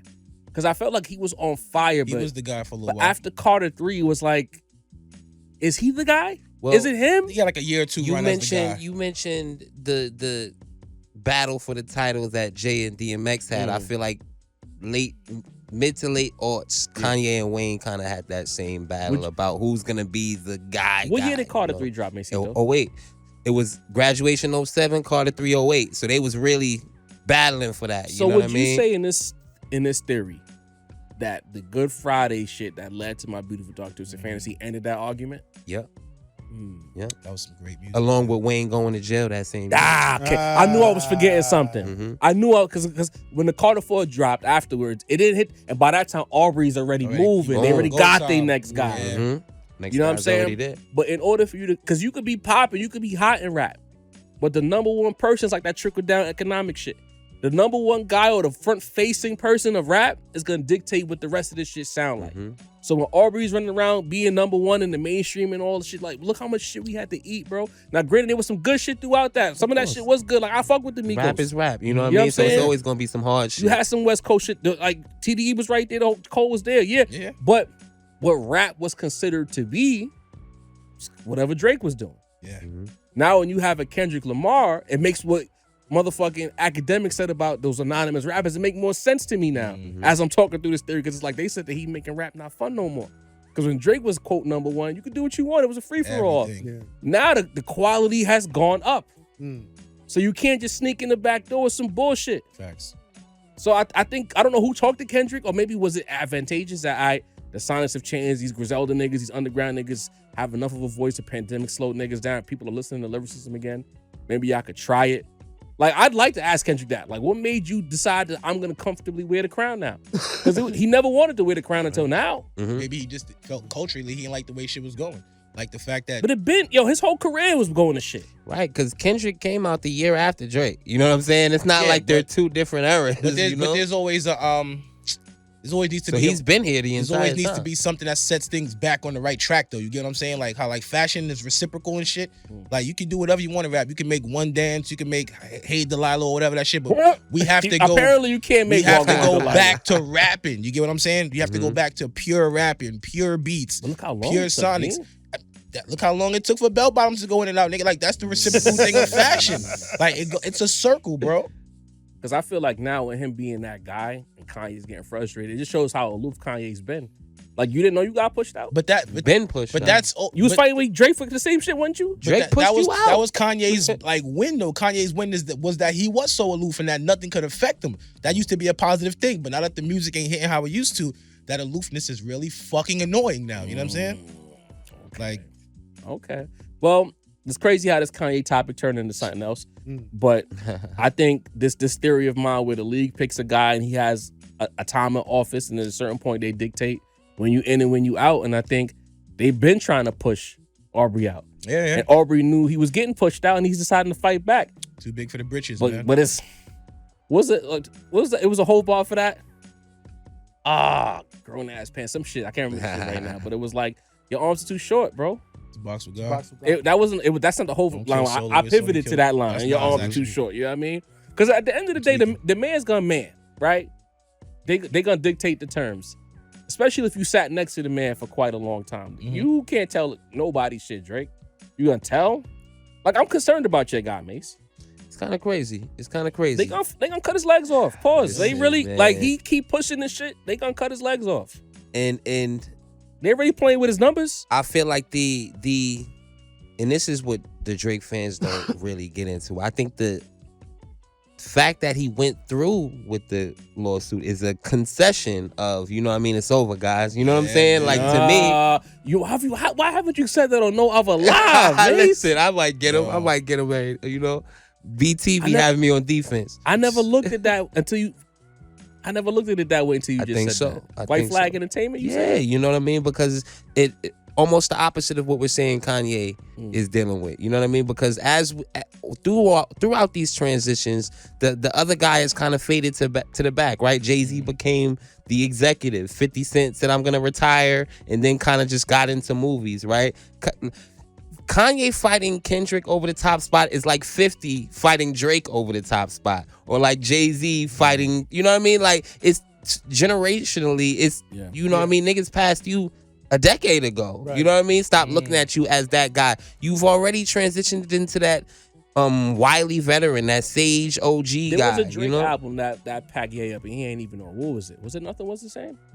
What was the joint that had him with the side profile? No, Nothing Was the Same. Yeah. That was that it album. right there. Ye was done after that. After that, Ye was done. What was that? 2013. 2013. And Yeezus. That's the Yeezus year. 2012. No, Yeezus is 2013. Also 2013. But Mace is cooking, because I think Drake just looked at it like, yo, this whole culture is not fucking with me, but it's okay because I have another culture I can go to. I can go here and do this. If y'all ain't fucking with me, that's fine. He got to get into like his you know, his Magna Carta bag. You know what I mean? Where I'm, you know, it's an event when I drop. But you know what I mean? Is, everybody look wants how long to listen. It took Hov to do Magna Carta. Right. Yeah. Hov knew he was getting replaced, and it still took him a minute to figure out because Kingdom Come was ass. Yeah. Say what you want. It was not a good album. Then he realized, Got a couple wait, I gotta do this. They be trying to like They got a couple revision But it- as a history. total That's project, crazy. I it's refuse mid. to let that happen. That was universally ass. When It was dropped. not good. And then he realized I can't be popular sales rapper no more. I gotta get back to the street shit because even the South niggas was doing that. They was moving units doing that street shit, but it was like I gotta go ahead because the outer lanes is occupied. Yeah. Aubrey didn't get the chance to adjust. He thought he was just gonna be on top forever. You know what I mean? Kanye Not knowing the whole syndrome. time Lucian just waiting like I'm saying, Lucian been plotting to move this nigga probably 5-6 years. You think we giving you 700 mil? Fuck out of here. Copy. And the almost You want to be an weird employee? battle- You don't want to be a And mogul? Right. And TJ tried to tell him. That's exactly And the what I was weird about battle to get is Drake into. would It's like, always get cool with the next new guy, right? Kendrick is the Yeah. one that said, I don't fuck with this nigga. But every nigga that was supposed to be a replacement, the Lil Babies, the Dub Babies, all these niggas that would gotta- drop and make a spark, Drake would get next to the nigga. You know, you Facts. make Drake good ain't have- tunes, man. Facts. that's the problem. Drake can have no foresight. Hold on. You know what I That mean? yes, indeed. To Pop really- off, you know what I'm saying? Right. Look Yeah. forward to like what's the next Migos, phase like, of my everybody. career. Yeah. I disagree with that. Fetty. I think Fetty he Wap. knew that he was trying to be replaced and he would just get on them waves. Yeah. That's what I'm saying. I yeah. never looked at Drake as a novel old thotty in the club until right now. Yeah. I This never the- thought of him that way. this the Until new- right, this the he new was nigga like, in the oh, club. This the new guy. This Yeah. the new guy. I'm gonna get cool with them. Mhm. Because Do a record with them? what's more currency in this era than our era? Mace is in a bit of a gray area, but he still leans more us than them. Our era was your artistic ability, Yeah. how nice you were. What Drake did was he used that currency of clout. If co-sign. the hottest nigga is standing next to me, I can't lose. So I'll get with everybody in Atlanta, nigga. Who Drake not cool with that's popping in Atlanta? That's a fact. Up until before the beef, of course. Got Every albums with popping niggas. Atlanta nigga who came up got a Drake record. Some got albums. Hello, two. You got two Atlanta niggas that got 21 and Future. Yo, Every Yeah. LA nigga. Drake got songs with Kenny, with YG, with Nipsey Hussle, with Draco the Ruler. Yeah. Drake went from coast to coast. Unfortunately, New York has never really had that guy in the last, few while, years. yeah. But as soon as Pop Smoke and them popped off, wasn't Fabio Yeah. and them And on Dark Lane demo And tape? you really, Facts. to me, you gotta Fabio and Sosa Geek out of left field was on Yeah. that. What the fuck Drake know about got- Sosa Geek? and you gotta Come be on. you gotta be wary about the person that literally That was his strategy. fucks with everybody and like literally is cool with everybody no matter what. Remember what we talked about it in years past? The crew hop is the most dangerous Dangerous nigga alive, nigga, bro. Absolutely. Shit like that. I threw on the live real quick. Let niggas tap in with us. I'm about to yeah. cut it off in a Salute, second. gang. You know what I mean? But this is a hell of a conversation. I think they're Yeah, gonna we like cooking. the long form version of this shit. Drake not trying to leave, getting pushed out, and then Kendrick Lamar being the master chess player. Timing is everything. Everything. When it's your time, it's your Yeah. time. The game has changed. Now they can weaponize highfalutin shit and put the machine behind it. What's that phrase that the TDE niggas always talk about with the art? Don't jeopardize the art or something like that. They always talk about with that shit. I'm pretty sure they figured out now is the time. If we ever gonna strike, granted he's not TDE, we know he's PG Link, but he's always TDE. That's affiliated. that's yeah. Yeah. But there's always a time and a place. There was right now. Mhm. The minute Drake, and I think that's the chink in the armor that doesn't get talked about, at least not by no other platforms and shit, like these bigger platforms that know, I think they more value the currency of knowing these people as opposed to being observers of the league. But it's like the minute Drake decided, I'm gonna do this 6-track Scary Hours and spit bars, that was the chink in the armor I think niggas was waiting on. Crazy, Because he right? never felt the need to rap Never. Got until bullied the into that shit. man. because the noise was too loud behind that Yeah. album. I feel like Sin did that. Me, button, you know. Everybody was saying it because it was like, all right, enough already. Because the sentiments around rap had already begun to change. You Yeah, just yeah. can't keep singing no more, bro. Right. Niggas want to hear rap. Cole, low-key Cole by accident was making it difficult for him too. Come here, Cole. First person shooter. Shooter. Yo. Come do this little joint with me. Deliver some fire bars. Yo. And the one after that too. What was the joint that on the Scary Hours special edition? And Evil That- ways. that's the Evil one. Ways. Yeah. And here's the thing, like, because if the rumor is true that Drake was trying to get not just Cole but also Kendrick on First Person Shooter, Which I wish we got. Kendrick could have dissed him. Well, Yeah, I mean, that would have been we different, could amazing kind of record. got it. Diss him anyway. But Kendrick was already like, he had already done the knowledge. He already knew, you know what I mean, what like Drake's MO. You know what I mean? And he was like, nah, I'm not gonna be a fucking chess piece. I'm not gonna be a pawn He know in the your nigga. game. Yeah. You know what I mean? Nah, y'all do that. Watch what happens next. And it's not only that, it's that Kendrick also saw himself as a king piece in the chess game. I don't think anybody standing next to Drake felt like I can be as big as this nigga. Yeah. Cole, including They Cole. all felt Cole- like a little nigga Cole's next willing to to Feel be like the side man. Right. You know? Exactly. Interesting. Nah, respect. That's All right, we respect. gotta move on. I'm about to kill this live. Yo, this is episode. We're recording episode 122 right now. Shout out to the guys. You ain't gonna see Yo, what's up, family? Hey, You know yo, what I what's mean? good? We about Coming to kill soon, it. you heard? We just wanted to let y'all see what the studio look like when we cooking up and shit. Tap in this Wednesday when 122 drops. We hope y'all enjoyed this little piece of a conversation. Yes, sir. Elaine Moore. We didn't sneak it. We just dropped. We never let y'all see what the studio looks like. So here you go. It's the studio. See But we y'all out of Monday. here. Yo, hold See y'all on, Monday. Get woke. Nah, Walt is a mystery. All right. You know what I mean? All right. That's not the way you debut Walt on a sneaky live. All right, yo. We're going to see y'all on Monday. Anyway, to the next topic, guys. Mm-hmm. Great build. You know, Yes, shout out to sir. everybody on a Friday night sneaky pulling up with us. Good chat, yeah. You know what I mean? The full Love. episode drops this Wednesday. Make sure you lock in. Culture. Yes. SP, they do a podcast with a couple of brothers. I forget the name of the podcast. Don't kill me. But there was a clip. I don't watch the podcast, but the clip ended up on my timeline. We could give him the props. Of course, because I don't want the OGs getting mad at us. You know what I mean? We love Yeah. those guys. And So we let's be clear. love to be shouted out too. So Facts. let's get them their proper due. So while Sincere looks that up, SP was making a comment about culture. And he was basically saying that the culture essentially is for everyone. And Sincere the rap. Matter of fact, can I play the clip? Can I just play the clip for niggas? You know what I mean? Yeah, bro. play it. Give him some context. Because he's Wait, basically. is it called? Is this it? Yes. Can we say that? No. Oh shit. Is that bad? It's two J's and two black dudes. Gotcha.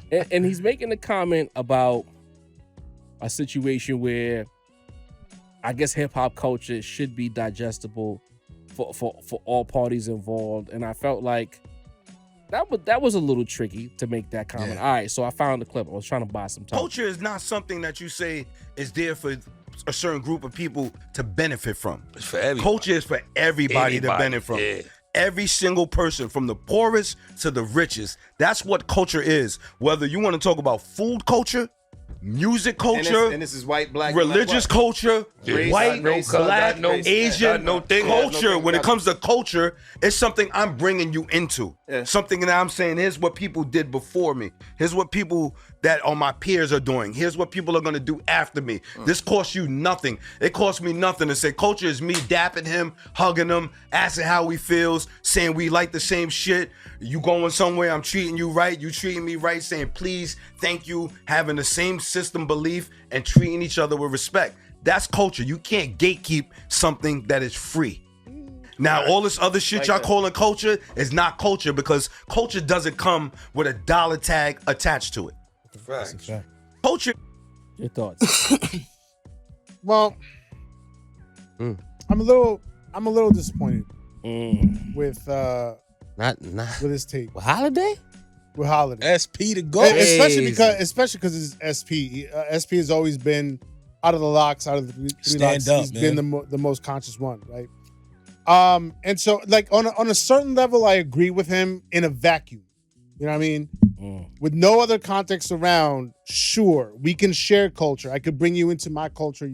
I can bring you into my culture. You can bring me into your culture. But in real life and in living in the country we live in, Yeah. that's not the case. That's not what actually ends up happening, right?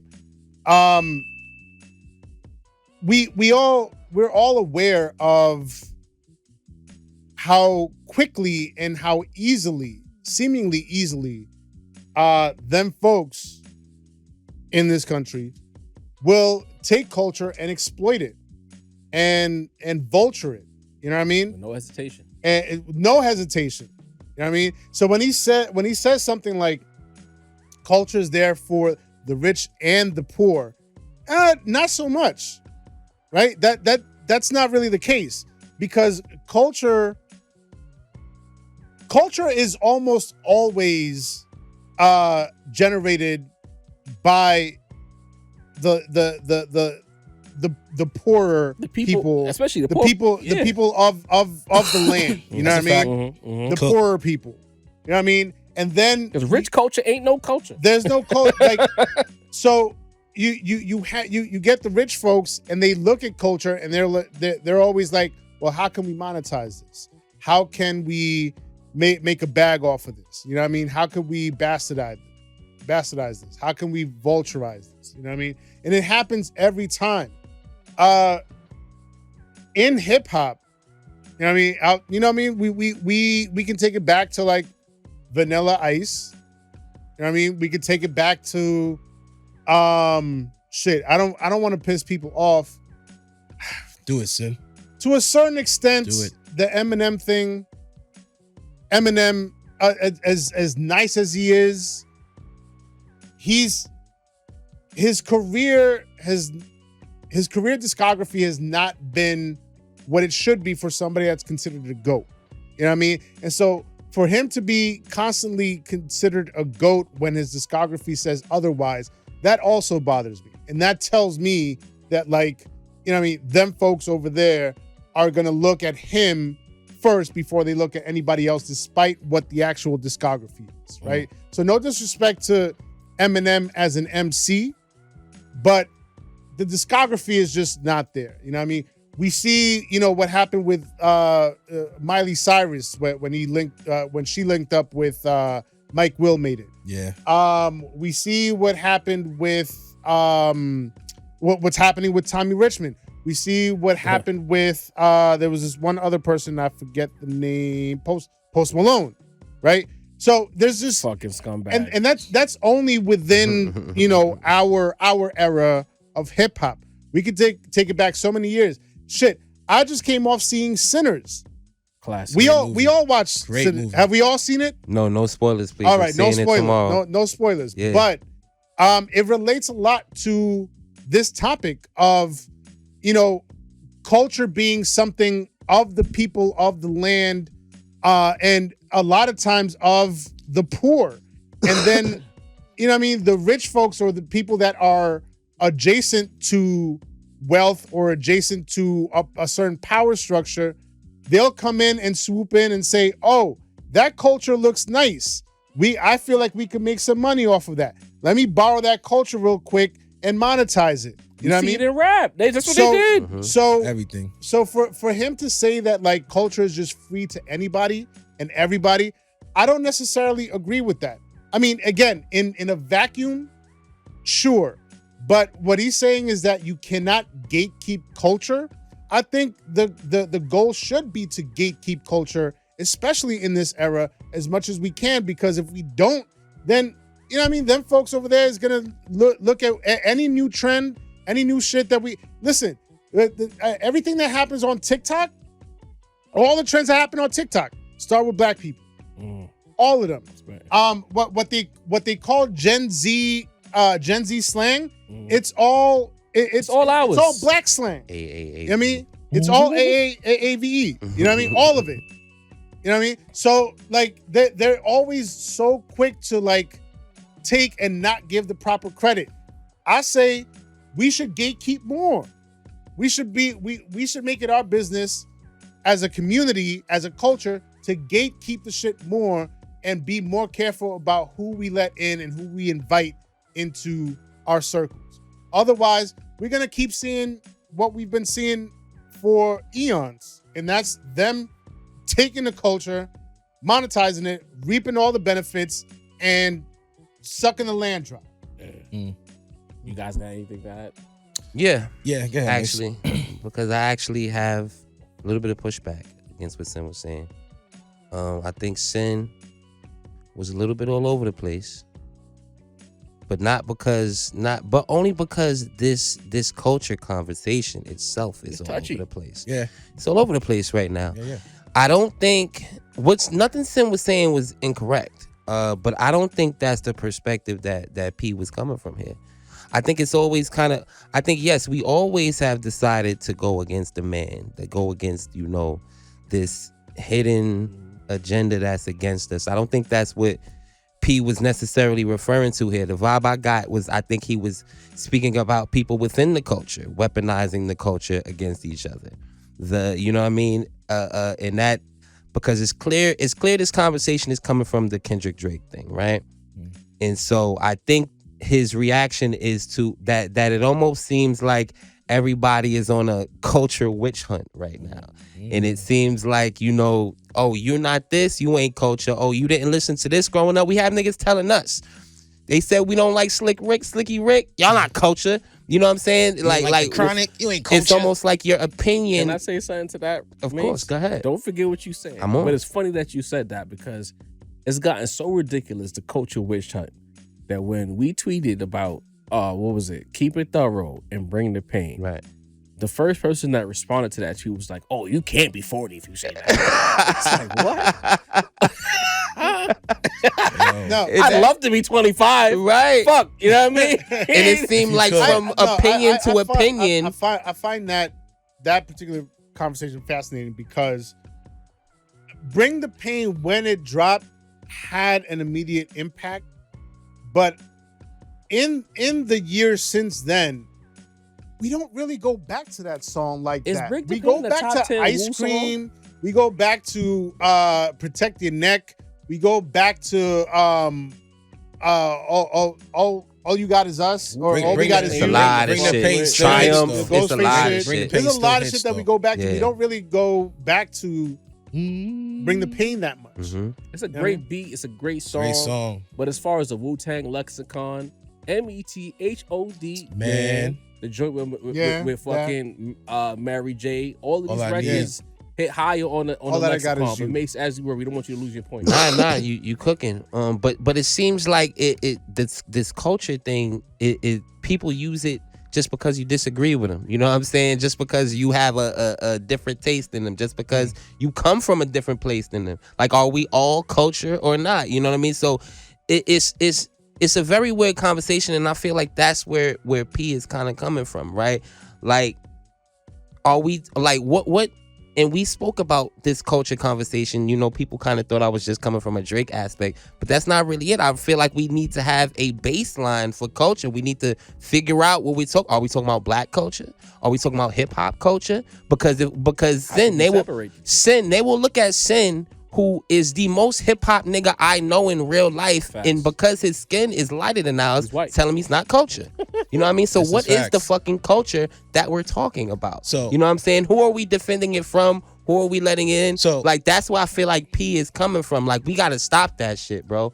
Let me jump in here, Mace. I feel like it's more, he was speaking more to the sense of like, the culture is for the people. You get what I'm saying? But it has to be appreciated. Like, I'll give you a funny example. You remember the movie The Last Dragon? You see how much Bruce Lee appreciated Chinese culture, my nigga? He dressed as a Chinese nigga. He meditated like a Chinese nigga. He ate with the chopsticks. He like lived in the culture, bro. Chinese niggas got something to do with this? No. I mean, you can even in the sense of like sneaker culture. You know what I'm saying? Like, all the niggas who really brought sneaker culture to the top is black niggas. You know what I'm saying? But how can I look at Walt and say, Walt, you can't wear them J's? If he's a true member of the culture, the whole thing is not, you can't be invited. It's how you go about it, that you don't abuse it, that you don't take advantage of it. There's people that are not, like, is MC Search not hip-hop? Is Stretch Armstrong not hip-hop? Because they not, that's why it's like, they're really in the culture, bro. You get what I'm saying? They're in And then it'll culture. be somebody with no knowledge and no that never put into this. No shots. A nigga like Academics, is he only culture because he's black, bro? Well, That's what I'm talking about. To me, act not hip-hop to me. But these niggas in the comments will be just like, not our comments, but niggas in the comments talking that culture shit will have less, or be less hip-hops than Academics, but be using that conversation just because they fit a demographic. That's internet, though. You know what I mean? What I'm saying, but that's part of it now. That's how you treat the culture. What I'm saying is through the process of gatekeeping. I mean, I'm not saying keep everyone of a certain skin tone or shade out. I'm just saying protect the gate a little bit more thoroughly than we have been. Protect For sure. the gate. I love sure. it. But how do you, like, how do we do that though? In your I mean, best opinion? no, that's. I mean, Like if a nigga, That's a the whole hard nother part. Like, if a nigga come through, he's not black and he like hip hop. but I'm you gotta I'm ask him a couple questions to I'm- check his G code. Like, But I'm just saying in terms of like, you know what I mean? That just have certain you can smell it on a nigga too though. right. You know Yeah. what I mean? You just have certain, you know what I mean? Certain check boxes that you know what I mean. Yeah, yeah. You gotta And check those off. check boxes come from the care. That's why I brought up Bruce Lee work. Cause like I said, like he's a martial artist. He took to the culture, bro. He just didn't think it was just cool. You get what I'm saying? Yeah. I think like when you look at people who really love this shit, like that's what I mean. The love That's this what we shit, need. won't take advantage of the shit, won't abuse the shit. That's what I mean by That the culture. Not contributes. just, Right. not just anybody walking through the door, but you gotta really love this shit the way niggas who are in that culture love that shit. And to that- really say you and part of that that's what I'm culture. saying. Like us here, like if we were gatekeepers and we and Walter walked up, you know what I mean? We would have a conversation with him. We would dap it up with him, and We we'd be gotta like, ask what's today's mathematics. Yeah. You know what I'm saying? Right. What's the what? Right. but like the gods and the But, herbs, but then my argument is that we also, if that's the case, we got to do that to somebody who don't look like Walt. We can't just let somebody Oh, sneak no, in that's the point. because they That's look also like true. us. They got, You know they what got, I'm they saying? got Yeah, some, that's they also got some true. skinfolk, That's kinfolk that be absolutely fucking the also game true. up too. So yeah, that's a fact. Here's what I'll say to that. You know, I think everyone's made very valid points, and you know, shout out to SP. This is not an attack on the legend at all, but this culture shit is a very touchy subject. I see what everyone is saying, but I think because of how the internet is set up and how gotcha culture is set up specifically, Oh, man. I think it's tricky for SP to make that statement because the minute the rap roundtable get to talking about some culture or some other quote old head pod, unk pod, get to talking about culture and we say this guy is not that. This guy can now pull the clip of SP saying what he said about culture and saying, well, if this guy that you worship and you Right. hold in high regard says this, who the fuck are y'all to tell me I can't be culture? Styles P, it was too open ended on Styles P's part. Yeah, Right. And I think that's why it's like, I don't want to speak for Sen, but I feel like that was part of the reason why he recoiled because it's like, he can't say that because we've been carrying this torch for niggas like him this whole time. Word. Now you saying that everybody could get down? Everybody can walk into the club. Nah, honestly, we do need gatekeepers. We do. When the league had a few more of us in prominent positions, Facts. it was, again, I always say this shit. There was always a whack nigga who got on. Like, we not gonna lie and say everything was hot flu and everything was super fire. There was always whack niggas in the industry, bro. Always. But when you had niggas in position, it was less of it. Yeah. The minute the A&R started to change colors, Everything's a go. and even now in today's algorithm, it's all about what your IG's doing. How viral are you? It's not about your ability. It's about your virality. Right. You can get a bag for this rap shit. That's why you need gatekeepers. Because I look at that shorty who was signed. Y'all remember her name that was signed to Yachty? Caribou. Something. Caribou. There we go. 20 years ago, today. Dub. Even when the South took over, 20 years ago, Caribou's she's getting kicked out of the office. Mega dub. Out of the offices. Ultra dub. Because she is a mockery of rap. Yeah. People will say, oh, she is an evolution of the mumble rapper. Nah, that's a mockery to Yeah. me, bro. Because where's the art? Because at the end of the day, there's people who look at this rap shit as a means to an end, but it's an art, bro. And then you getting the label is whoever she's at. I don't know what her situation is, but y'all paying for a Glorilla verse, and you got Glorilla sounding like fucking Rhapsody on that song because the other two ladies who are on this record are so bad that when Glow get on, don't get me wrong, I just want to Glow body that feature. Nah, Glow dope. Glow's in her bag right now. You know what I mean? But it's like, if you got Glow sounding like the most lyrical ever, there's a problem here. Cause that's not even Glow's bag. Glow can rap. And matter of fact, and when I say Glow can rap, I'm not saying she can rap. To me, she's a few tiers above she can rap. Yeah. She's dope to me. Like, she's probably my favorite female MC right now. You know what I'm saying? Cause to me, Nicki's on hiatus. Cardi ain't doing No shit. Doge. Who? No Doge. Doja never on my list. Okay. You know what I mean? She never was. It's no disrespect to Sin. I antagonize Sin because it's fun. But I know, listen, when it comes to Dochi's ability, she's nice. Dope. But I like what Glow is doing. Yeah. But that's not the point right now. When you look at these artists like a Caribou, then that white girl's going viral. And then again, we get to yelling, get these bums out of here. They fucking suck. They don't give a fuck about this culture shit. Culture's for everybody. It's the shit. Whoa, SP. Yeah. You a shogun of this rap shit. He not, honestly, SP on skill alone. Fuck discography, all the other intangibles y'all niggas gonna argue about. There's at least a top 15 argument for nicest ever with SP. Just on rapping ability. I agree. Yeah.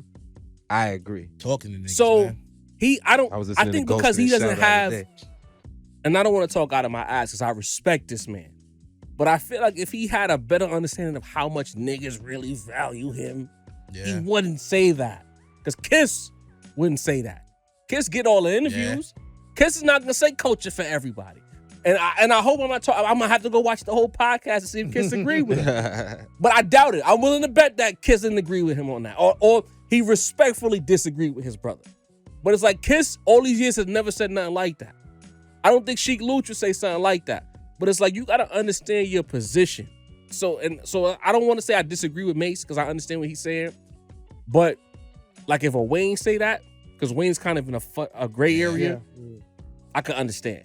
Because he did inspire a lot of these niggas. If a Drake say that, for better or worse, that's a whole other, you know?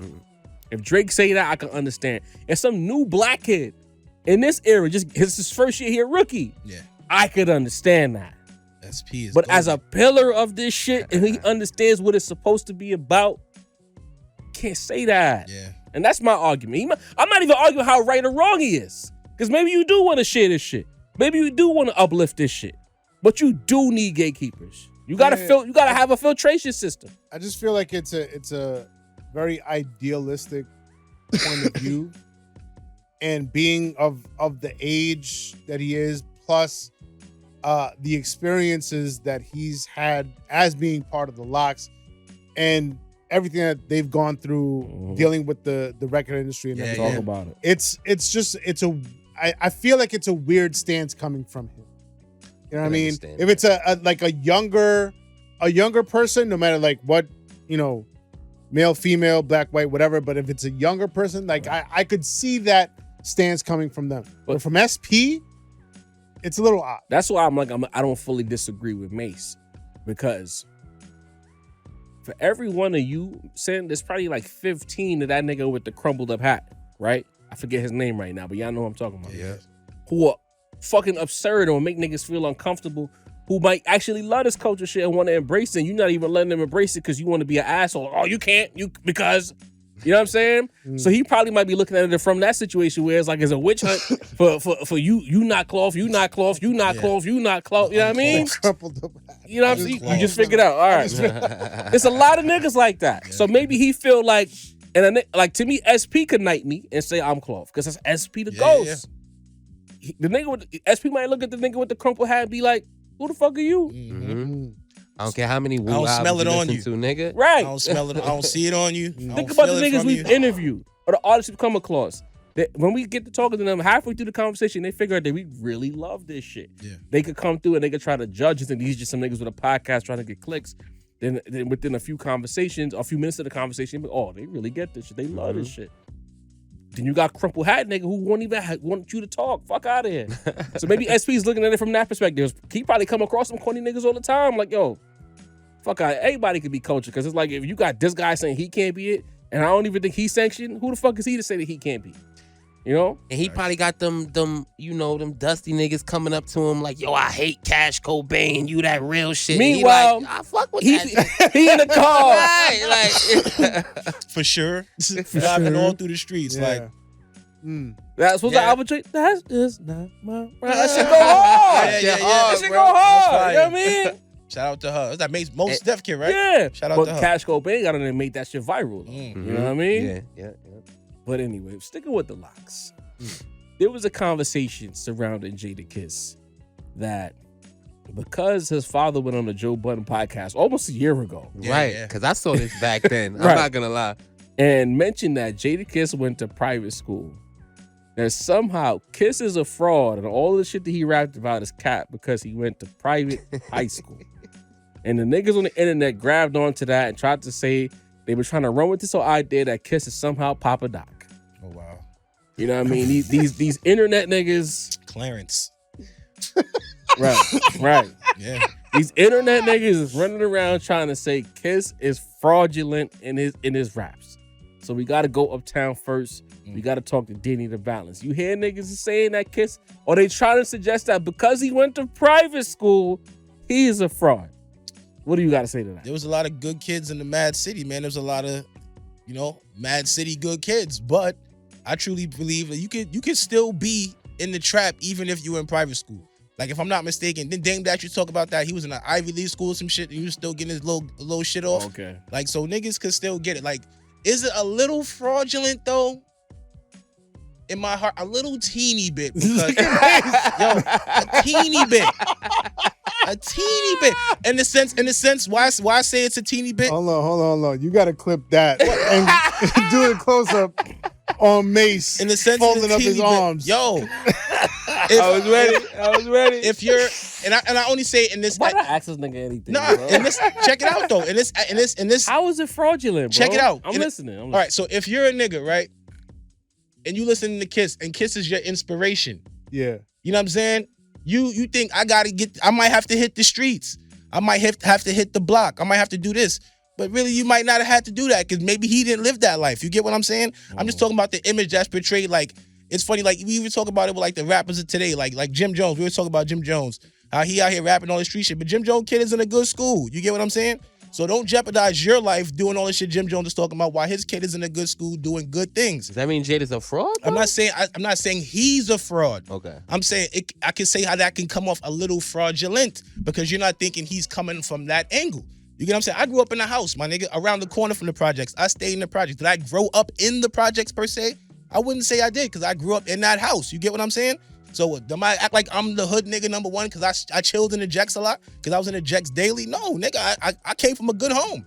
So I'm not gonna act like I was that type of nigga. But if I'm telling you, yo, I'm in the streets, I'm in the Jacks, I'm in this, and you come around the corner to my house on that nice little block in the hood, you get what I'm saying? With all the Caribbean people who kept shit A1 in line, you might be like, yo, you wasn't in the struggle of the shit. You knew the struggle. You was mingling with the struggle, but you had a good place to turn up to. You know what I'm saying? Some niggas don't have the good place to turn up to. I'm just talking about from the person that's listening to Kiss thinking, I gotta go out and do all the shit Kiss did. But you forget to mention the part you went to a great school, had a great dad. A lot of niggas don't got their dads in their home. Like, I'm talking about in that sense, is Jay What that got to do with being fraudulent going to a private school? I'm not saying. Would you have listened to that song? No, I personally fuck with Kiss in that way. I think there's a lot of good dudes that started off in that balance, but found the streets later on. Did he go to private college, my nigga? Like, I don't know. Maybe he went to a good high school. But after high school, how old is Kiss now? 50 years old, probably? Kiss can't be that much older than us, bro. Like, Kiss got to be what? We not close to 46? 45? What's close to 50? I'm gonna Google it. Yo, 46 is you heading to 50, nigga. You funny, Every cuz. day you alive, you heading to that age, B. I'm just saying, from a nigga listening to the Don't do music. that to Kiss, bro. I'm not 50? saying he's yo, look it up. I'm looking. Oh, you right. Kiss. How old Yeah. is Yeah. Kiss was out in My the nigga, we 90s, listened bro. to Kiss in 93, 94, Yeah, Kiss bro. was out in the And these niggas 90s, was bro. grown men. I'm just saying, like, And I ain't no spring chicken. from a nigga listening to the rap music who's like not living that. 49 just fucked me up. You bro. see I thought that? he was 40. Come on, bro. You thought Kiss was 4 years older than us, nigga? Yeah, I You're- ain't gonna lie. Put the drink down. But what Nah, I'm not even smacked. But it's like, I I'm- never looked at him as like an older. They You know what I older, mean? bro. He's close to the hole, bro. Yo, Yeah, they've these been niggas around is- for mad long. Like, as a nigga like me who's listening to the music, internalizing it like, yo, this nigga's just dog nice. As opposed to the nigga that's listening to the music that's like, I gotta hit these streets. You know what I'm saying? Clear 12-12s and stuff shells. You know what I'm saying? Puff L's, like all the shit that Kids doing, you feel like you gotta do it too. So private school mean he can't. I didn't say he can't. I'm just saying a nigga who went out and did those things in the street might have felt a little different if he knew Kiss went to private school. That's all I'm saying. Let's hear it from Mace. That's all I'm saying. Fraudulent is way too wild of a word. Hell no. You know what I mean? Nah, absolutely not. I think it is a interesting conversation. just like Job said, it was a year ago. And at that point, I watched it live. You know what I mean? I thought it was dope as hell. Kiss was up there with his pops, starting a brand of coffees. Ill dope Fire. shit. I think J1 was up there too. This is but way That before was his debut. Like, yeah, this you know is what his I mean? debut. I thought this was like some of the dopest shit I ever seen on some generational hip hop shit. But when I seen that clip, I said to myself, I think niggas might have a problem with this. They never did. A year later, I don't know, I think it was Hassan Campbell randomly who looked up the clip and made a big video about it that made it go viral again. You know what I mean? Yeah. Turning TVs off. You know what I'm saying? So, nah, when I seen it, I thought to myself, niggas might have a problem with this. Only for the fact, for this weird illusion that niggas, listen, rappers are these niggas superheroes, these niggas dads, these niggas like everything. So I think like when, just like Deanie said, these niggas really do listen to somebody and think Kiss was on killer missions his whole life, about to crash out, when it's documented he's been a rapper since he was 18 years old. Like, you know what I'm saying? Like, I think a lot of these people... But the Locks got the war stories. The Locks got the war stories. They put a lot of pain. I'm sure they was in the streets. Locks got the war stories, but that's the thing. Like, it's not... Like, yes, this is... Bro, this is just... Niggas are... Duality. Jarv always says that a lot, right? Duality. Pac was art student. Biggie didn't grow up in a one-room shack. He grew up in a brownstone. I know because I was his neighbor. You know what I'm saying? Like, all of them, bro. Listen, you want to know why Ice Cube didn't have to use his AK? Because he was in college classes. You know what I'm saying? Like, this is like that. This whole thing that your artistic shit has to be the shit that you was living in your real life is an illusion I would like to break, because the real rappers, the niggas that we have in 2020, the King Vons, the Pop Smokes, the PNB Rocks, all the dead niggas, that's what now that we have all of the real rappers that's busting guns like they said, they're all dead, bro. So it's like, I don't have no issue with, you know what I mean, dudes who, listen, we all grew up on the block, we all seen shit with everything, you know what I mean? Like, you can live the life where you could be in school in the morning and see somebody get killed at night. That's not a strange life for somebody who grows up in these neighborhoods, things that's going on. So I think it is a very interesting conversation to see people. Yes, I think niggas need to see this. Maybe you need to go to college. It's never too late, my nigga. You know what I'm saying? Maybe niggas needed to know that Jadakiss was going to school while he was spitting. I'm gonna let y'all cook. I'm not, because I think at the same time, because I'm not calling Jada soft at all, because like we know, just like you say, the Locks, we're from New York. Locks have an official reputation out here. We know this. You know what I'm saying? But at the same time, I think it is dope that Jada, I was hyped. Like, Jada went to private school, that's some ill shit. You know what I'm saying? You know, he wasn't, selling that Pedrico every day of his life. You know what I'm saying? How would a nigga get an ill vocabulary like that if he wasn't learning at the same time? I don't think it has to be all. My biggest point is that I'm glad that the illusion is breaking, that it don't have to be all one way. Because a lot of these niggas thought that every rapper that they heard growing up was all one way. You know what I'm saying? So I like this type of shit happening. You know what I mean? Like, fraudulent wasn't the good word, but Jada's one of the nicest ever. Like, send your kid to private school. Even when his dad like was speaking about it. You know what I'm saying? His dad more or less felt like I went from sin. Copy. Go ahead.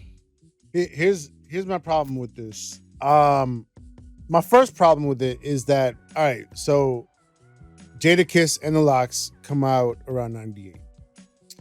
That same year, that's when the things start like stemming off in hip hop. We get this underground scene. We get Raucous Records. We get Mos Def. We get Talib Kweli. We get all of these like more conscious MCs. We get motherfuckers that's talking about the books that they read and the knowledge that they do. You know what I mean? And y'all don't like those motherfuckers. Y'all don't listen to them. I'll listen Who's to y'all? them. Yeah. Who's y'all? Nah, he right. That's a frivolous debate. Let's Right. cook. Y'all motherfuckers Talk do not about it, listen to Sid. them. You know what I mean? The vast majority of people do not listen to Not them. in my tape deck. Boy. You know what I mean? So for anybody to be like, yo, I wish Jadakiss would have made, if that was his actual existence, his actual life, I wish he would have made music that was more in line with that, right? About being in private school. Nobody would have listened to it. So I call bullshit on it. You know what I mean? This is what Jadakiss did is what motherfuckers wanted to listen to. You know what I mean? So that's number one. Number two, him being in private school doesn't mean anything, really, in the grand scheme of things. You could be in private school and still be in the streets. Facts. Who said That's what I was waiting for the two of y'all to really talk about. Y'all went somewhere else. Like, who said just because you're in stick to the private school? topic. Look, the fact that he's in private school was not his choice, was his parents' choice to try to give him a better life and try to give him some guidance. But just because they was trying to give him a better life doesn't mean he wanted to have, like, he wanted to adhere to that. You know what I mean? Like, he's still a young motherfucker. He's still, teenager. Just because he's in private school doesn't mean, I got to shape up and be like a private school kind of kid. No, he could be in private school during the day, still be in the streets at night. Like, Not facts. Who said he went to school, nigga? He probably cut. He might have cut Y'all school. got a Jadakiss transcript? Y'all got his grades? Nah, you gotta pay for private His school. pop said he. Niggas ain't missing no his pop private said he was school. in You gotta college, pay that boy. bill, Like, bro. I just listened to Pop Dukes. those are my two main problems there. You One, can go to college with shitty grades. This is facts. One, the Private fact that he school was to in college? private school does not automatically negate the fact that he might have still been in the streets. Right. And two, let's say he wasn't in the streets and he was a private school kid and y'all are saying his music should have reflected that. No, the fuck y'all will not listen to that. No, the fuck y'all don't want that shit. I was moving packs out the back of the private school. I'd have listened to that, bro. You know what I'm saying? I'm speaking more so for his dad. Like, in the black struggle, the whole lack of fathers and shit like that we talk about. Even when his dad was speaking about it, his dad was like, Y'all yo, perpetuating stereotypes. Did he ever say he came from a single no. family household? But I'm Like, where's the Jadakiss bar that said that? Like where is the ultra? Like, honestly, Kiss talk the street shit, but like this ultra tough guy, coke runner bars, I would say that's more SP than Kiss. Nah, no question. I'm Jada talking- is the king of jail bars, bro. Yo. King of jail bars. You don't know jail niggas?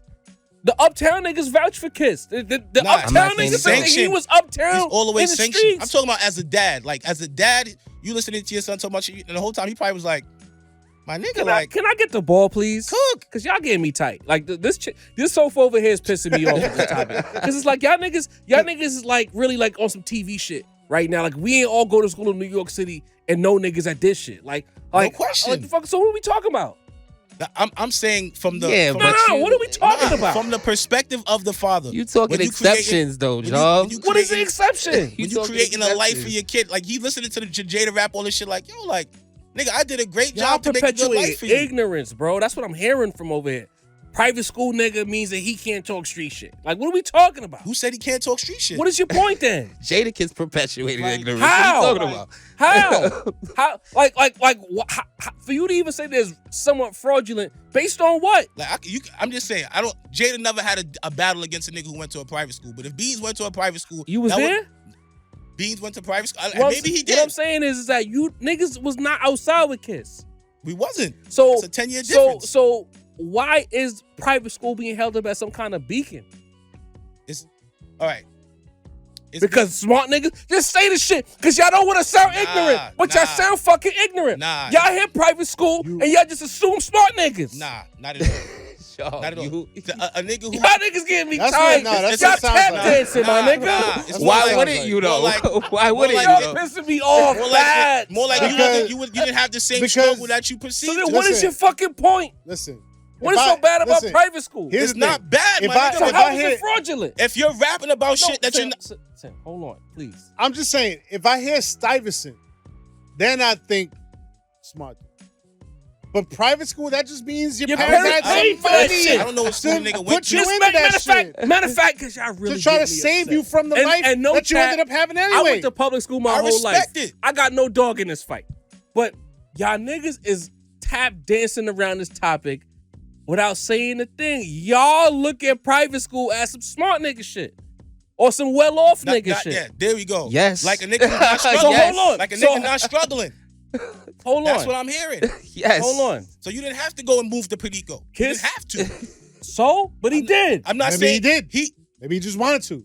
I'm not negating that. I'm just saying So how is that fraudulent, Didi? because it don't sound like he had to, my nigga. He didn't say he had to. The- Where does the bar to kiss her? I had to wake up because my life fucking sucked Bro. and I needed to sell drugs. Can anybody quote that how kiss many bar? niggas you know went to private school?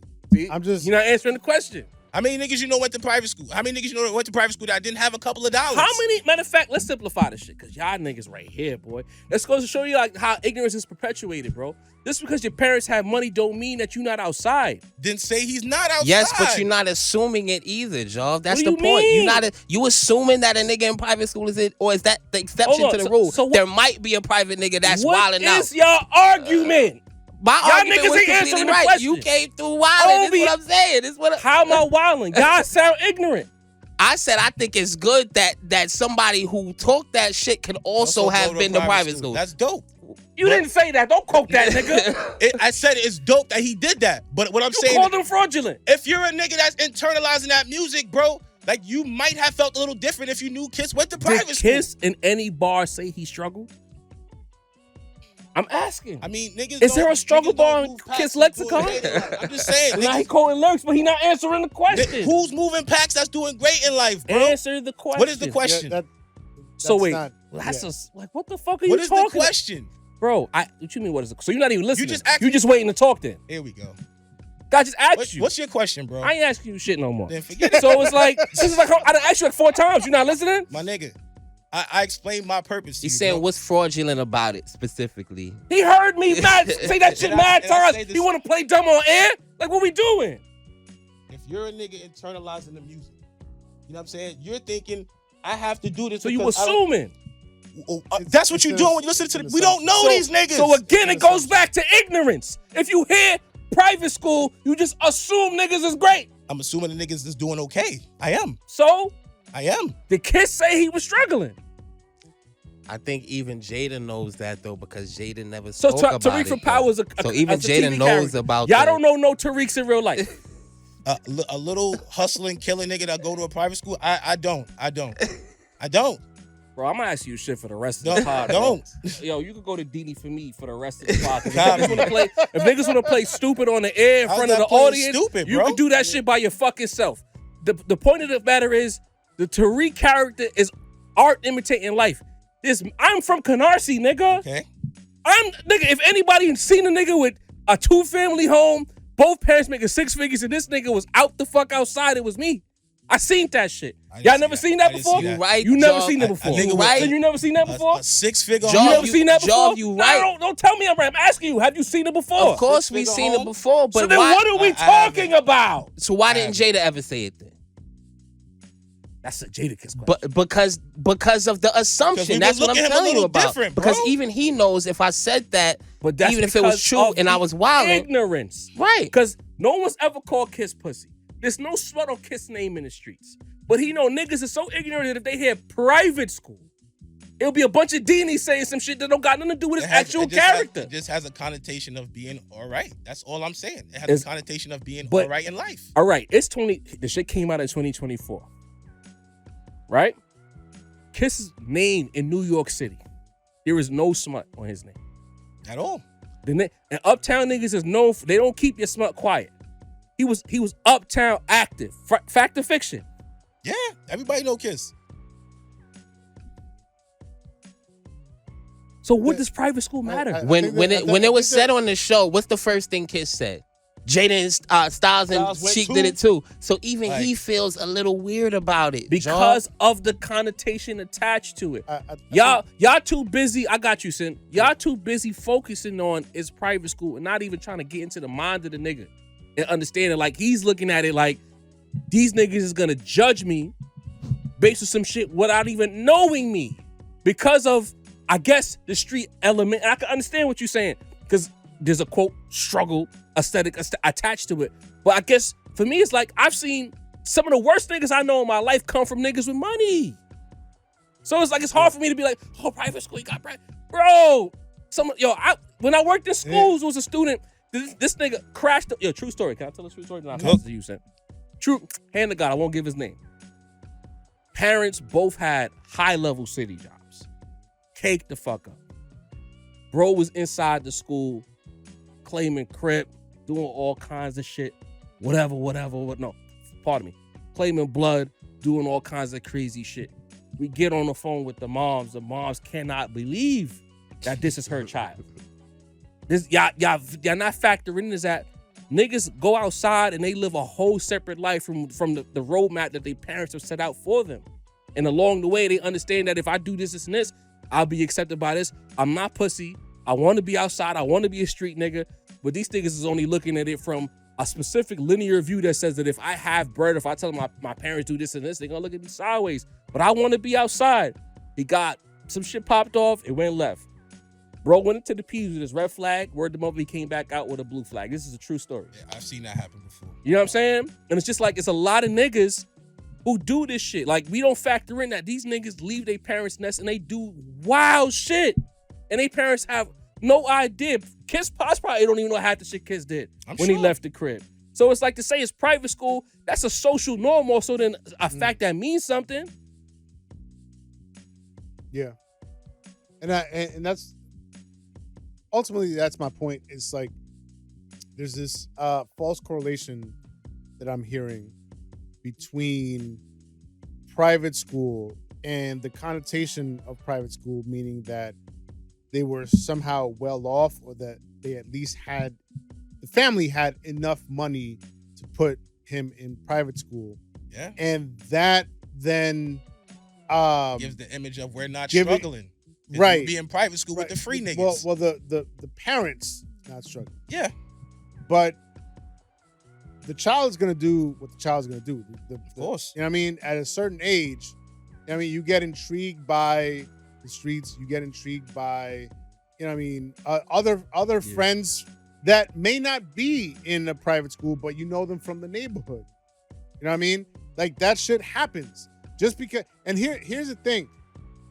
Parents will put their kids into private school to try to keep them away from that element. I've seen that as but well. that element is still going to be there when they get home. And Didn't Cam and Mace go to private school for who? Yeah, they went to a good school. These niggas was outside. Selling, pushing. It was a combination of, you right, but I think for people who watch the interview, was a combination of that, Jada's dad basically being like an executive at the coffee company. It was like, it looked like the way it looked on the interview was like, what, Jada's pops was rich and he went to private school? That was like the first, you know what I'm saying? However niggas feel about that, but that's like the takeaway. But that's, to me, you know, I understand that.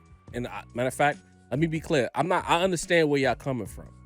But I feel like we gotta look at shit from like the character of the person. Who's to say that Kiss wasn't looking at his pops like, yo, fuck this guy. Like, he got all this shit. I want to be this. Kids rebel all the time. I want to lay my own path. I dig it. I'm gonna go a different direction because I want to draw a line, because I know somebody out there is probably gonna be like, oh, like if he was white, or if he was like a Drake or whatever, like, the you rich wouldn't whites be be saying the worst ones. Well, here's the thing. I want to draw a line between being influenced by your surroundings, right? Even let's say Jadakiss's parents had some, or at least his father had some money enough to put him in private school. You still come home. There's still a certain element in your neighborhood, versus you living in the suburbs and not having that element around you, but then looking at it and seeing it in rap videos or whatever and fetishizing it. And that's where I want to draw the line, because I feel like when people say Jadakiss was fraudulent, it's putting him in that category where he's looking at it and saying, "Oh, I want to be down with like the cool shit." Right. I don't think that's what's happening at all. I just think that like that was his environment, his cousins, his friends, everything, his social circle. It was still that. It was still the element, the street element. So naturally, that's what he's going to internalize, and that's what he's going to put in his music. What year was 8 Mile? What year did 8 Mile the movie drop? 2002. So even if I was Kiss and I even wanted to talk about it, listening to that little beef that Eminem had against the little rant he had against Clarence in the end, his mom and dad, the nice man, parents, and the whole crowd, like, even if I wanted to talk about that, I'm like, yo, look how this shit is being. And if you remember the movie, bro, like, Papa Doc was kind of like a low-key savage in the movie prior to us knowing all that shit, him getting smoked on stage. We didn't see Papa Doc put no real pain in that movie. Nah. He was with the goons. You know what I'm saying? He was with them, but he wasn't active. Okay. And I'm not saying Kiss wasn't active, because I truly in my heart believe Kiss was out there doing everything with everybody else. I hope he wasn't. But that's the the thing. Uptown Like, niggas have been vouching for Kiss since we was kids. Yeah. I feel like I'm That's the not a only nigga question. who wish he was rather just not in the streets and But my find thing is, that. you know what? I understand, and I want to be clear. I understand that niggas, there's the element of hustle to survive. Yeah. But every hustler nigga didn't have to hustle to survive either. There's some niggas who choose to enter that world because they want to be in that world. And when I said, and I think that's a different conversation. and when I said a teeny bit, I wasn't speaking on my behalf. Was Jay-Z poor? I'm talking. Nah, I don't think so either. But he was in the I mean, he Jets grew though. up in a Marcy, bro. He was in the He grew up Jets in though. Marcy, but when he talk about his life in Marcy, how many times Hov said that, yo, we didn't have our heat on and we was struggling, moms, they have no Kitchen bread. table, right? I And think he was was- in a Catholic school. You know what I mean? But I'm talking about for the niggas who basically grew up, you know, the real Yeah. street niggas For a fact, who for a grew fact, up for a listening fact. to this shit like, I gotta go out here and get it. And then you hear like, you're like, damn, this nigga sound like he could have had a shot. You know what I'm saying? He had a shot. I didn't have a shot. So people, that person might look at him a little different. That's what I'm trying to say. But you know, there's And- also and- the. No, you could. No, I was gonna say, and while you right about, yeah, we all know the private school nigga who was putting in work. You all know at the same time there'd been a private school nigga that came around and we Soft. was all like, why this nigga, you know what I mean? Soft. This nigga I don't mean, even, the percentages you know are what I'm against saying? Kiss in Yeah. that regard when it Mhm. comes to the And I private think school that's why niggas. he never wanted to put that out. Well, but it goes back to societal shit and Yeah. not the facts. Right. Because like they could be, I think Sim was talking about, they could have been a situation where Kiss Pops knew how Kiss was, put him in the fucking private school and keep him away. Because he probably knew if he'll put Kiss in public school, shit, we don't know what the fuck was gonna But happen. the have-not niggas is always gonna look sideways at True. the have niggas That's- though. It's you know always what? been that way. And yeah, And to bring it full circle for the sake of argument, you know what I mean? When I first moved to Canarsie, 96, there was a stigma. I left money. Brownsville, moved to Canarsie. Not my family, but people, when you hear you from Canarsie as a Brooklyn nigga Yeah, in money. them times, oh, you got bread. All houses, my nigga. Most You know niggas, what I mean? niggas ain't living in no house. And they don't understand the nuances of the shit and understanding that like, yo, it ain't as sweet as you think it is. That's all I was saying. Don't be afraid to pass me the ball next time. Keep going. I passed you about 3-4 I'm times just after fucking that, with you. nigga. I'm just saying, like, that's the connotation that goes with it, though. You know what I'm saying? The niggas who didn't have it's it. a nuanced like, conversation. Even me, niggas looked at me I didn't crazy think we 'cause was I gonna grew get up in a into it house. like You know this. what I'm saying? Niggas was like, yo, you got a house, you got your own bedroom, you got, like, it was a different. It's a haves and have not perspective. Yeah. And it's like, but that's why I guess I personalize it for me because it's like, yo, I'm from the floors. But it's like the floors, yeah, you get the house. But I seen mad niggas. Yeah. Some of the worst niggas I know was living in the hundreds. We had a house living in the the hood. 80s. They had a house. And they was letting that thing off. And I'm like, so what does it mean then? Yeah, yeah. Sometimes coming Pop from that Smoke- life, Pop Smoke lived like 2 blocks away from me. goon shit. He's a fucking goon. Rest in peace. Sometimes living that life though could kind of make you say, I got to get out on my own and I gotta crash You know out what I'm more. saying? We all know gotta that go harder. person that Cardi B living good. best friend. That What's yeah. Mm-hmm. shorty name again? star. Star Brim. From the floors. Yeah, She's from the hundreds. yeah. She get active. Big brim. So it's No like, fitted. I feel like people, you know what it is? You know, I don't want to get too political. We got to move on. But I just feel like it go back to that mind control from the man. They just feel like if you have certain things when you are a certain color, you just Yeah. well off and it just fuck you up and it turn you into some other shit we can't get into right now. But it's like, I want us to break free of that shit. Like we can have whatever the fuck we want and do whatever the fuck It's we that want. it's that concept of, I'm not saying you didn't struggle, but you just ain't struggle like me. But the thing is, the man has programmed us to think that we have to struggle. Yeah, yeah. It's a bad cycle. I feel like both are a result of that though. Like what you're saying, Joff. His opinion is that, but I also think Jada's action is opinion of that. Like what Sin said, I can't be real about my shit because I need to identify with the struggle or I'm not real. So I feel like both of y'all arguments derive from that feeling, to be honest with you. Hence why he mentioned, yo, kissing Sheik went too. I ain't the only nigga that went to it. You know what I'm saying? Mhm. He wanted to let you know, like, I went. None of us is soft, and we all went Because to I agree private with school. you, like You know what I'm that's saying? really just programming. You know what Nah, I'm that's a saying? fact. Like, but you know, Because you had private school, you just this think was a bread. good talk, bro. And just what pops in your head. You got a Make couple a song dollars. about a day in the life of him going to private school. He might now. Is out. I mean, I'm just saying. Let's say he J. would've- Cole was doing it in let's say- college, and I let's say couldn't he take would- it. But This- Cole we would've need made to that see what this song. private school Yeah. was. Say he This would've shit made might that have been song in some 98 rundown the Project fucking 7. It's trap, The bro. thing You is, know what I'm saying? I in don't know. 95, Motherfuckers would not have been interested in that Right. shit. right. If Kiss do it now, because the art has changed, he could get it. He could get that off. Nah, he He definitely couldn't have could. did that in Bad Boy days, right? But now he couldn't have. It's just, man, it's a different time. But it's just like the more life you live, you see like niggas is really active. Like I can tell you right now, in my old career before I got into some other shit, the worst kids I came across was the well-off kids. Oh, shit. It wasn't the niggas that was poor and outside really getting to it.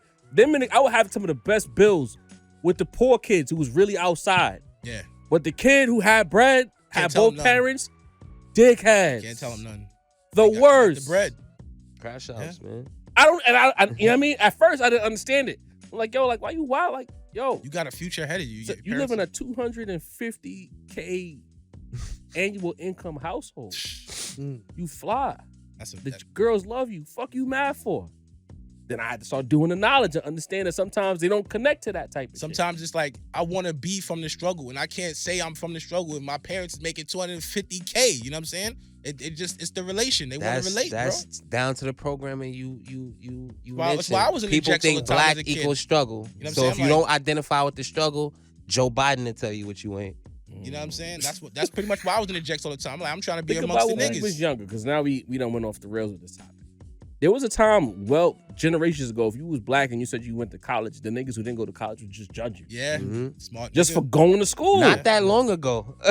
Not that long ago, bro. Just for going to school, and it's just like, why? I'm just trying to get a little piece of paper. You know what I mean? And it's just like, we got to get away from that thinking like, yo, like niggas do shit. I done seen it firsthand. People live all kinds of versions of one life. It don't matter where you at. It's who you just. What's your actual inner core character? Kiss is a street nigga. He don't connect to the private school shit. Yeah. That's how I look at it. I don't make him fraudulent. I got mad because like, how is it fraudulent? But then I can see if you say if he never put it in a rap, he hit it. You know what I'm saying? So I see what you're saying. Yeah. That was a good Yo. job right there, man. Don't kill me, nigga. Come on. Yeah. It's Kiss fault, man. Yo, He should have said something. could have. I think if he put it in the song, I don't think niggas would have. I don't think if he just mentioned the song. But Sin is right. If the did it nigga the would have right put that way. in a song in Oh, '96, it's over with. we would have never listened to Nope. him again, bro. Kiss No. still Nah, if raps he- today, Nah, if he though. put it in Jiggy on that single and just mention it, getting fly in the private school Had with the all white the hoes. bitches. You don't think niggas would have fucked with that bar? They be like, this bald nigga with the moving private bricks school, in the bro? private school. Nigga, I'm just saying, bro. White girls, white bricks. Like That's niggas how would've- he'd have had the Yeah, finesse. like- it. I don't know. Had fucking the with white kids on the bitches dope, like, back he would've- then even was not. I'm saying. Really, And, No and offense. even, it's not what it was in the 2000s. and even It would have been different in the 2000s. In the A little 90s, crazy. A little crazy on this side. You know what I'm saying? Oh man. there's a lot of Dr. Umars in the 90s. yeah, yeah. You know what I mean? Listen, Yo, man. you know how many Dr. Umars they wore? True story. Before I move on, when I graduated 6th grade out of my elementary school, niggas wore a fucking dashiki with the hat. Yep. Not, That was a not a thing. cap and gown. My That was nigga a word the thing. mother. Definitely You a call thing. him Swine, bro. Yo, a lot of I don't fuck with Dwayne the Wade. Swine. Dwayne That was real Wades. shit. Shouts to my boy from, you know what I mean? 2nd grade till forever. Go You know what I back. mean? Moving on, we got hit the gas, but no May segment, so we got a little time to play with. Yes, sir. Unpopular opinion. So the first time that we did this, we didn't think that it would do what it did. We knew that like unpopular rap opinions create conversation, but we didn't think it would spark that many conversations. Triple platinum. Triple platinum 50 Mace a over week. here. You know what I mean? From anger. Yeah. So we decided that once a month we're gonna do unpopular opinions, because you know what? As much as y'all in the chat and on the internet love to pretend that y'all agree with every popular sentiment, there are real humans who don't agree with everything, and they have points of views and perspectives that they would like to have light shed on them. So we're gonna keep this unpopular train going, and sometimes they'll probably ring off, sometimes they won't. But you know, it needs to be said so that it's out in the open. And if you agree with the unpopular opinion, we're bringing it back. Thumbs up. If you disagree with the unpopular opinion, thumbs down in the chat. So Sid the Rap Snob is batting lead up for this one. He says Yeah. Cookson. he says that he has a topic. He has an unpopular opinion that's gonna set the fucking tone, and I'm here for it. Let's Cook. hear it. Hey, Let's hear it. man. All right. Absolutely. Listen.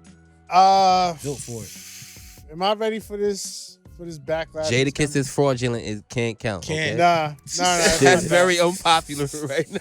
All right. We can skip Dini in a second. He already called Kiss a Fraud, you know? Yo, You already not won, a whole dude. fraud. Just the situations. You already Yeah. won, All right, bro. throw me straight in the fire. All right, bet. I'm gonna just.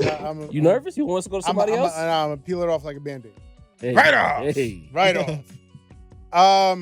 I think. What? That peel off sounded crazy. Band-aid, bro. Carry on. I think enough time has passed. I think at this point, there's been enough albums and projects where we can start having this conversation and start entertaining the notion that Kendrick Lamar Here we go. Oh man. has a better discography Then who? than Nas. Oh my God. Sin. Yeah, Sin. that's unpopular. I know fuck exactly are who you that's gonna talking be about? unpopular with. That's unpopular. But I'm not What are you finished. talking about? I'm not finished. You're finished. You sure you want to keep this going? I think he also might have a better discography than Hov. Where's your drinks at? Put it down. Put it down. As we speak right now, Jay-Z and Nas. he might have a better discography than both Jay-Z and Nas. Percentage-wise. You calling Kendrick to go? That's what it sounded like to I'm me. not saying that. I'm just saying How not? project-wise, discography-wise. Kanye too. Possibly Kanye as well. So you got Kanye above Nas and Hov too? Discography-wise. Yeah. We've had this conversation. So this is not a new conversation. Remind me. Discography. You think he got We've talked about like discography album for album. Kanye has very likely had the best discography. It's been any immaculate. hip-hop. And now you saying First Kendrick 4 or 5 has joints surpassed was Kanye. And I'm saying Kendrick, if he hasn't surpassed Kanye, he's right at that footstep. Wow. And I think he might have surpassed Nas and Jay-Z. Wow. Discography wise. I'm not saying he's a better rapper. Wow. I'm not You're just saying he thinking got it. better bars. Wow. I'm not saying, you know what I mean? He has more important classics. I think Illmatic is still What's that? one of the most important albums of all time. Reasonable What's Doubt, that, brother? Blueprint, you know what I mean? It was written, all that, lost it. But when you break it down by the numbers, percentage-wise, album for album, project for project, and I have the breakdown here if you would like me to get into it. I mean, it's your unpopular All opinion. right, It's all not right. mine. So let's get into it. All right. So I'm going by so Kendrick's been around. No OD though. What? No OD though. All right, man. Kendrick's been around 13 years.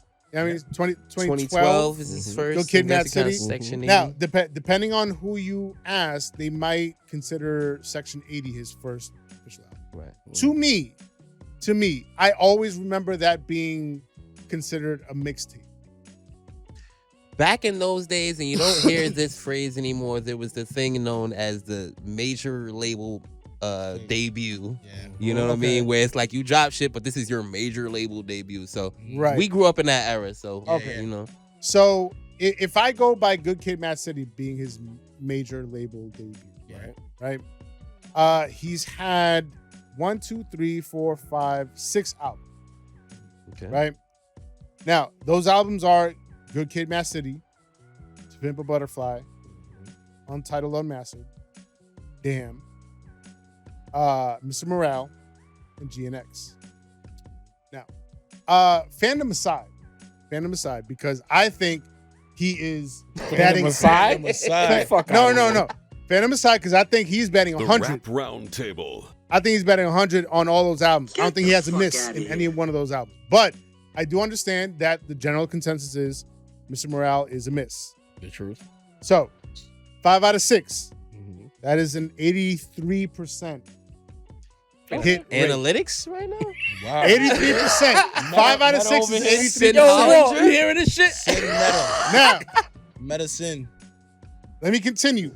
Medicine. That actually works. Nas, in his first 13 years, Illmatic, it was written, I Am, Nostradamus, Stillmatic, Lost Tapes, Godson, Classics. Streets Disciple, and Hip Hop is Dead. Now, even if you only consider, let's say, Nostradamus and Streets Disciple as The L's. the L's, the duds, Mhm. right? We can agree on that? It's not. You don't gotta ask us. It's them niggas. No, I'm just saying. Yeah, y'all agree on that? No, because the Nostradamus Disciples is actually better than what you Street think. Disciples. All right, I'm not even counting hip hop is dead. I like Hip Hop is most, dead. but it's A lot one of people say Hip Hop is dead was also an L, but I'm not even counting It that. has some joints. So it has some joints. Shout out to Dean. So that is what 7 out of 9. That's a 78% clip. Okay. And we go over to Hove, Jay. Reasonable Doubt, Volume 1, Volume 2, Volume 3. Dynasty, Blueprint, Blueprint 2, Black Album, Kingdom Come, American Gangster, Blueprint 3. Put out a lot of albums, right? Almost one a year, except for when, he took a break. Out of those, Blueprint 2, we all agree that was a miss. The gift, if it was just the curse. All right, no. But it wasn't. But So you're right. You know what I Pains mean? me to say it, but you're right. Kingdom Comes a miss. Kingdom Comes a miss. Right. How are we looking at Blueprint? No, within the first 13 years. I feel like I'm in a minority. Blueprint 3, I like. When I Blueprint 3? Blueprint 3 is not a miss, according to everyone else. I So, really like It's that a dope album. album. I really like It that. didn't get the love it was supposed to get. It's a dope album. So let's say it's 2. That's I say it's 9 the top out of 5 that 11. year. That's 80. You forgot Magna Carta. You said that's that was not- after. that's not in You the said it's first not the 13 first years. 13 years. All first 13. Okay. Yeah. Okay. Right. So Like, this is real, Jay, right? Analytics right here. So First Jay 13, is at bro. 82%, 1% while less. Kendrick's at 83%. So you're not saying you're not knocking Volume 3 off that list? Volume 3. Hey, I'm asking. Look, the potency. I'm trying to be generous here. I think Volume 3 is a miss. I'm trying to be generous. All right, if Volume 3 is a miss, then that knocks it down to 72%. Nah, Volume 3 was. I give it the job. This is the whole fan, so I So, give it the job. I'm just saying, in terms of ratio, in terms of percentage, right? Album for album, project for project. Now, again, it's been 30 So you plus trying to years. explain yourself too much to the comment I'm section, just my saying, nigga. it's been 30 Just plus say- years for Nas and Jay. Just deal with the smoke You know in the what I chat, bro. Word. Deal with the smoke in the chat. Kendrick's only been around not even 15 years yet, but I'm just saying Sin is ducking lightning right it- now. it's leading to. Don't let these niggas bully you. They're pre-bullying me at this point. Pre-bully. He can The feel pre-bully, the like judgment. I'm seeing the you know what I mean, the future right now. It's Michael Brown and LP. Anyway, Shout out that's to them. Nah, it ain't Michael Brown. It's who the other niggas that just randomly Miss LB probably in there. Uh-oh. Oh, I forgot. You know when Listen. Nas come on, they just show up. I'm just You know what I'm saying? DeMonte, what's the homie name? Hudson? Oh no, Hudson be Hudson pulling what? up. Nah. Hudson be pulling up. Gmail Talks probably cooking. I'm just saying, album for album, project for project, Kendrick got it. All the Nas Kenny fans Mack cooking you All up. the Nas fans got their bayonets ready, bro. Facts. What about the whole fans?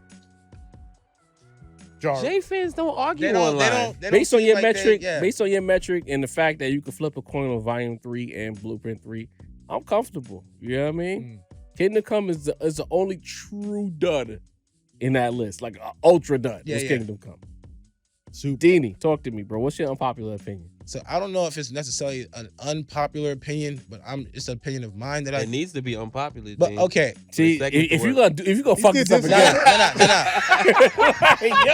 Yo. All right. So yo, pussy better be pussy rap, unpopular, bro. yo, pussy rap, clit hop, whatever you want to call it, Whoa. Clit hop. whatever yo, needs to die. clit hop Needs to die. Repeat And it then one more time. pussy rap, clit hop, whatever you want to call it. You know what I'm saying?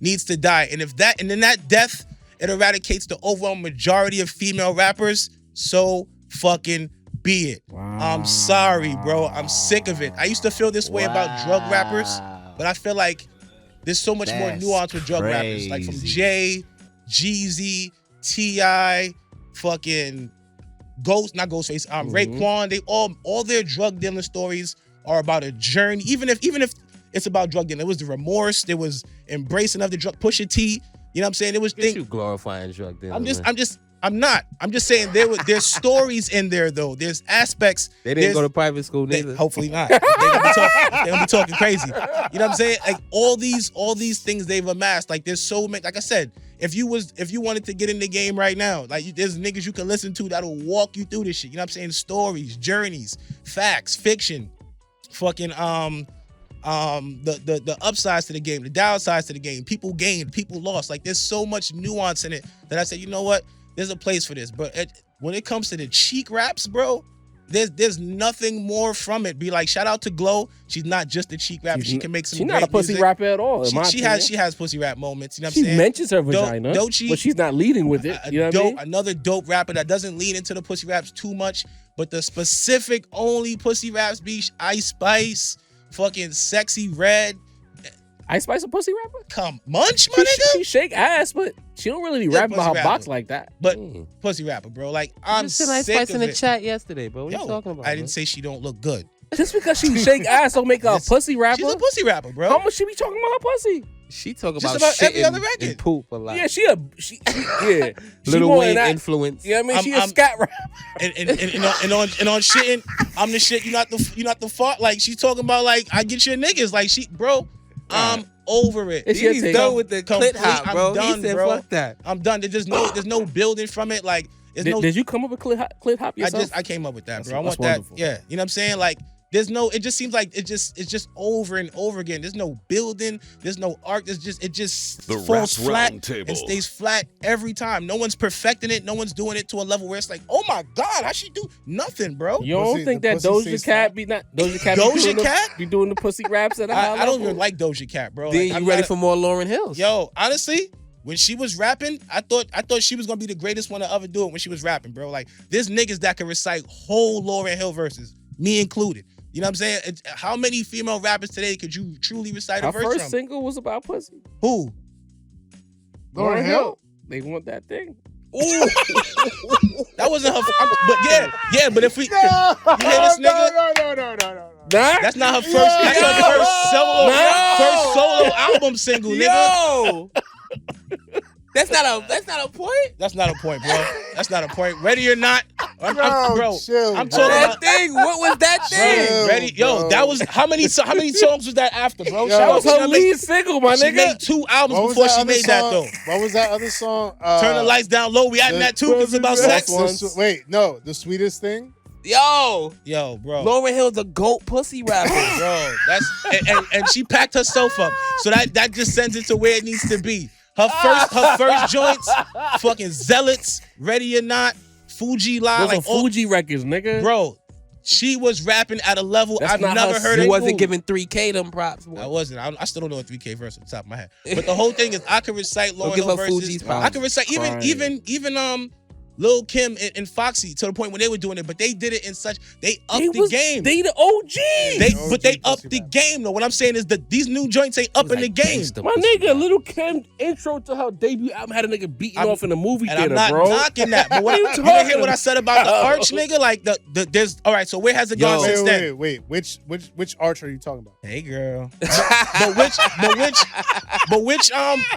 fuck it has the peak is I'm saying like Okay. when you look at the drug rappers like I was saying like because I'm gonna use the drug like it goes up, nigga. Pusha T transcends this shit. You get what I'm Yeah. saying? Who's the chick that we're like, yo, you transcend clit hop? Who is she? How do you transcend I- clit hop? I want By to being a dope ass rap about rapping about your box. Who's the joint that's like rapping about her box that you're like, yo, throw your hat on the floor. She's dog nice. Who is she? I rest my Well, case. If I hear anybody saying clit hop up there, Yo, I swear to God, on God. Trademark that day. On God. we're coming for you. Pause. Yeah, That's please. crazy. The Rap Roundtable. That's a shirt. Clip hop. We're Lauryn coming for you. Hill's a clip out. Hey, yo. I'm dead. Yo. I never thought about it like that. It's a hell of a dog. shirt. That's a whole new market that we just unlocked. Right? Mesito, Yo. your popular Hashtag opinion. that thing. That These thing. are some Sweetest unpopular thing. opinions, fellas. I don't know. I might not have the best verse this time. I'm sure you gonna But cook. I'm gonna go ahead and go with it, man. In the great year of 2025, 52 years into hip hop. Are we 52? 52 Yeah, years into yeah. hip hop. Dead rappers don't Give belong or on take. top fives. What? Dead rappers don't belong on top fives. Your favorite rappers? My favorite rapper's a dead rapper. My goat rapper's a dead rapper. You knocking Pac off your top 5? You have to follow through. You Yeah. Who's That was a replacing, long pause, man. who's replacing Pac? Listen, what I I'm don't think saying nobody's is replacing Big listen. Big. Wait, what's Yeah. the logic behind Spin that? the block. Break it down for In the us. year, in this modern year, when rappers have 20, 30-year careers, I cannot objectively Mhm. judge rappers that lived or that had careers for 3 and 4 and 5 years Oh, you talking about and Biggie? properly put them. No, I'm talking about Pac, Pac too. too. Pac was Yeah. 5 years, Biggie was 4 years. 92 to like 97. Yeah. That's I feel Pac. you're talking about Biggie. I do too. That's Biggie. That's Pun. That's Big L. That's a lot of people.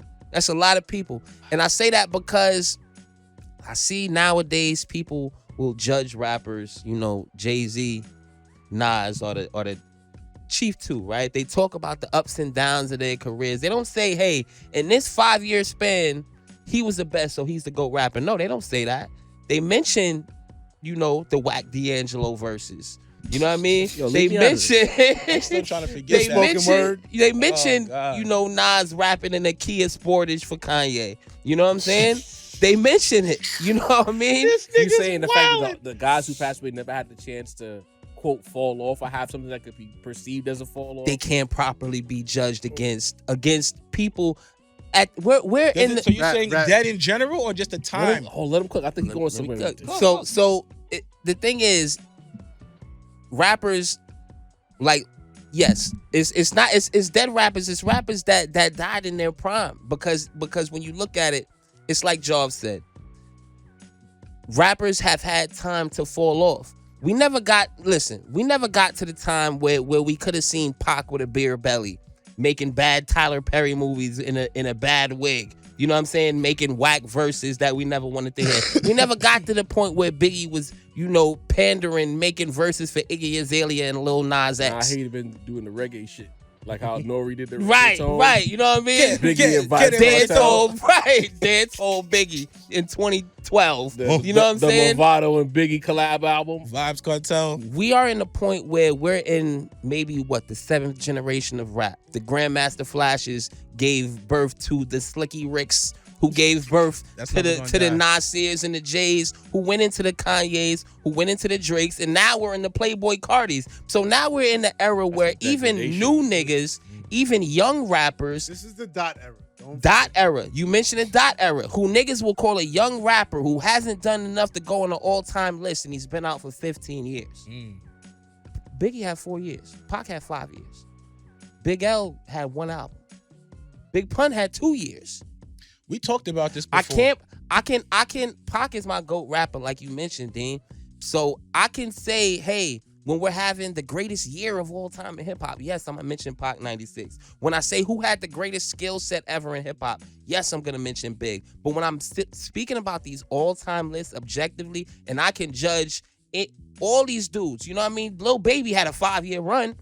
Was it? It was 5? I thought it was 3.5. It was more like 4. It's more like 4. That shit was 2 years, nigga. You know, so He had up until I yeah, give him 3. like 2018 From is 18 from Yes through Indeed. 21. From Yes, Yes 18 through Indeed. 21. That's indicated. Biggie's whole career. Motherfuckers This was what trying I'm to tell saying. me Lil Baby was the next one. Because He was close. we talked about this on the pod, and I was like, some people would say, like, because Big only got the 2 albums or 3, that he wouldn't fit into that category. But we were talked about the clarity and the quality of the album was so good that we Right. still kept him Right. up there. Right. Sin just shaded Kanye for some shit he did 20 years after his prime. This is what I'm saying. Me personally, I don't think that a dead rapper has done enough. Rappers that died in their prime. I'm not talking about DMX who went throughout Or his like whole Prodigy. career, the Prodigies who went out their whole career. I'm talking about these guys who got to a Short-lived. apex and died super quick. I can't objectively judge them against dudes who we will say fell off for the most inane reasons, So- for the most weird reasons. Listen, if Nas died 2 albums in, who's beating It Was Written in Illmatic? Yeah, nobody. If Jay-Z died 5 years into his career like Tupac, right after the Blueprint drop, who's fucking with his career? Nobody. So that's what I'm That's saying, facts. is that when I judge what these all-time greats, some of my favorites ever, have done against the rest of the field, rappers that have had to live out their whole career, rappers that if they stop dropping, like Andre 3K, we still say they ain't worthy of it anymore. So that's my thing. Personally, I think if you're being objective, no dead rapper belongs in the top 5. So just for the sake of clarity, should there be a separate list for the rappers who passed away? Should there be a separate Because list? people want to have a conversation and have everybody part of these conversations. Right. So would you suggest? I'm not saying that you got to make the list. Would you suggest a separate list for those rappers who passed? I wouldn't. I would just say they don't deserve to be top 5. Those careers aren't top 5 worthy. You two, y'all takes might be the end of this pot. Granted, it's unpopular opinions, and This is your doing. You wanted to bring this back. yeah, I did. This is And facts. and you know what? People got to make sure they listen. Unpopular opinion. That means inherently you're gonna disagree with this, or you might agree. It's not something for the loud majority to agree with. But that being said, I came in coming from Mason's. yeah, I'm afraid to Fuck speak that. now because all three of y'all delivered, quite frankly, with these takes. Niggas was about to fight us for your shit last time, so be careful. Shit, and then it'd be a May shit that made niggas the most upset. Hoping for you this time, Joe. Nah, I shit. My Look, track record I got speaks. insulted in them DMs, man. Sure did. They DM'd you too? Couple people DM'd me. Not the death Couple threats. niggas called me Yeah. broke in the How DMs, dare bro. you? A nigga called me broke that I had a Casio watch and that I was broke. Oh, you ain't telling me. I was just taking it in stride, man. Yeah. This is hip hop, nigga. Shit, like if everybody agree, you pussy. That's You it. feel me? All right, so here's my unpopular opinion. You know, we had a hell of a time last year. Great battle. Great moment. Kendrick Lamar, the cloth won. You can't ask for a better year than what we had and what rap had last year. Great projects, great bodies of work, etc., etc. But the best part of last year, especially that battle, the best individual moment in that scenario was the second verse of Family Matters. You can say what you want about Not Like Us and Meet the Grams and Euphoria, but the second verse of Family Matters is the best individual moment of the Kendrick Lamar versus Drake battle. Meaning, as a rapper, Drake tried his best to do the 20v1, and he knocked off everyone he could in that moment. To me, anytime I go back and I listen to that, I skip the first verse and the third verse. That second verse, against everyone, all them punches landed. As a rapper, to do that against so many other niggas, that was the best individual moment of that battle. Did Drake lose the battle? Did Drake lose the battle? Of course he did. He got cooked in the end. Not Like Us happened. Meet the Grams happened. Great songs. Great strategy by Kendrick. Talking to his son. Talking about the imaginary daughter. The Not Like Us, praying against all of Drake's weaknesses as a person who knows the cloth and the culture don't accept them. They barely accept his black side. So on and so forth. But as a rapper, dissing, I think about 6 or 7 niggas, the beat switch, him in that pocket, straight superpower moment. That is my favorite moment of the battle, is the second verse of Family Matters. Y'all could be mad, y'all can kill me, throw the tomatoes, thumbs up, thumbs down, whatever. I'm already muting my Twitter. But that was the best moment of the battle. It just so happened that it didn't get a chance to breathe. Because Kendrick is a master. Fire back too Strategist. fast. Yeah. But say what you want. You could be alright, nigga. But that second verse, fucking Lil Wayne, Rakim, Yeah. Rose, Y'all Kendrick. Y'all watch The Office? Yeah. I remember when Michael Scott just went around roasting everybody like, boom, roasted. Boom, roasted. Boom, roasted. That's all that was. And he cooked. He That's all that cooked. was. He cooked. He cooked. If was a good Drake verse. would have just made that the diss and just talked to Kendrick in that part of the beat, he probably still loses. But it doesn't become the bloodbath that it became by the end of the weekend. We could have had a conversation. See how we argue about Takeover and Ether? Yeah. We don't have that moment in this battle, Nah. There is no song versus song. It's just, oh shit. You know what I mean? Yeah. Nigga got hit by a car. Yeah. It's over with. You know what I mean? But for that moment, it was like, whoa, this nigga cooking. Yeah. Y'all talking. It's not unpopular with me. Euphoria happened. Euphoria happened before Family Matters. That second verse of Family Matters, to me, like, if you want to flip a coin, it's the final verse of Euphoria versus the second verse of Family Matters. If y'all want, we can make it a poll. But I think those are the only two in that realm where you can really talk about it. Everything else is Kendrick got it. You know what I mean? I'm not mad at that. Like, when's the last time you went back to that verse, son? I've He hates Drake. May 5th. He hates this guy. Like, I have no desire to go. I don't back think to he that. went back to it right even after the night it dropped. I don't think he ever listened to it again. No, I in that time frame, I did go back to it a few times just to make sure I'm not Missing letting the hate cloud my judgment. Really? To no avail. No Right. sunshine. No, No to no sunshine. I bro. respect Sin Pure because clouds. he's made it clear, like, I don't fuck with this guy. And you gotta stand on that. He don't gotta be balanced. You can just be like, fuck this guy, you know? You gotta embrace the popping when it's popping. On that was a good second verse. Sin. Drake been on top how much years? He been He don't saying care, shit about yeah. Drake since Drake came out. Shit's different. The beat, y'all can keep it. What? That beat was tough. That beat was not tough. That beat Oh was. my God. It worked Let's for the move song. on. Let's move That on. beat guys. was That's hard. our unpopular Just opinions. sound like an AI. Throw your unpopular I got it. opinions in the chat or the comment Producer. section as usual. Take your tomatoes. Don't OD. It's a segment. We throwing our unpopular opinions out there. We're being very vulnerable actually with y'all. Yes. Don't OD. Don't Please, ravage us. Please. Hey, Hey, Pause. what the fuck, bro? Pause. What are you doing? This is low key a classic. Hey, hey, pod, hey, man. hey, I hey, didn't hey. Off the even know, rails. but Yes. Don't kill us. Let's get to the mailbag. So Let's as get it. we've done in recent weeks, not a drink to start keeping the it word. positive. We've been trying to balance out the negative with the positive, but we're gonna start off with the negative. Shout out to BG Method, cool guy, salute, etc. He says, Jav, you my guy, but you went too hard on Slick Rick. You clowned his music. Just say you hope he updated his style if he drops a verse or two. Earth, Wind, and Fire win a Grammy in like 2017 or something like that. And they legit had some Walt good cracking music. up in the background. I'm with Sid on y'all. this one. And careful with the Crazy. disrespect. So I told him initially, like, I can say what I want the same way you think you can tell me what I can and what I can't say. It goes both ways. But on a deeper note, shout out to this comment.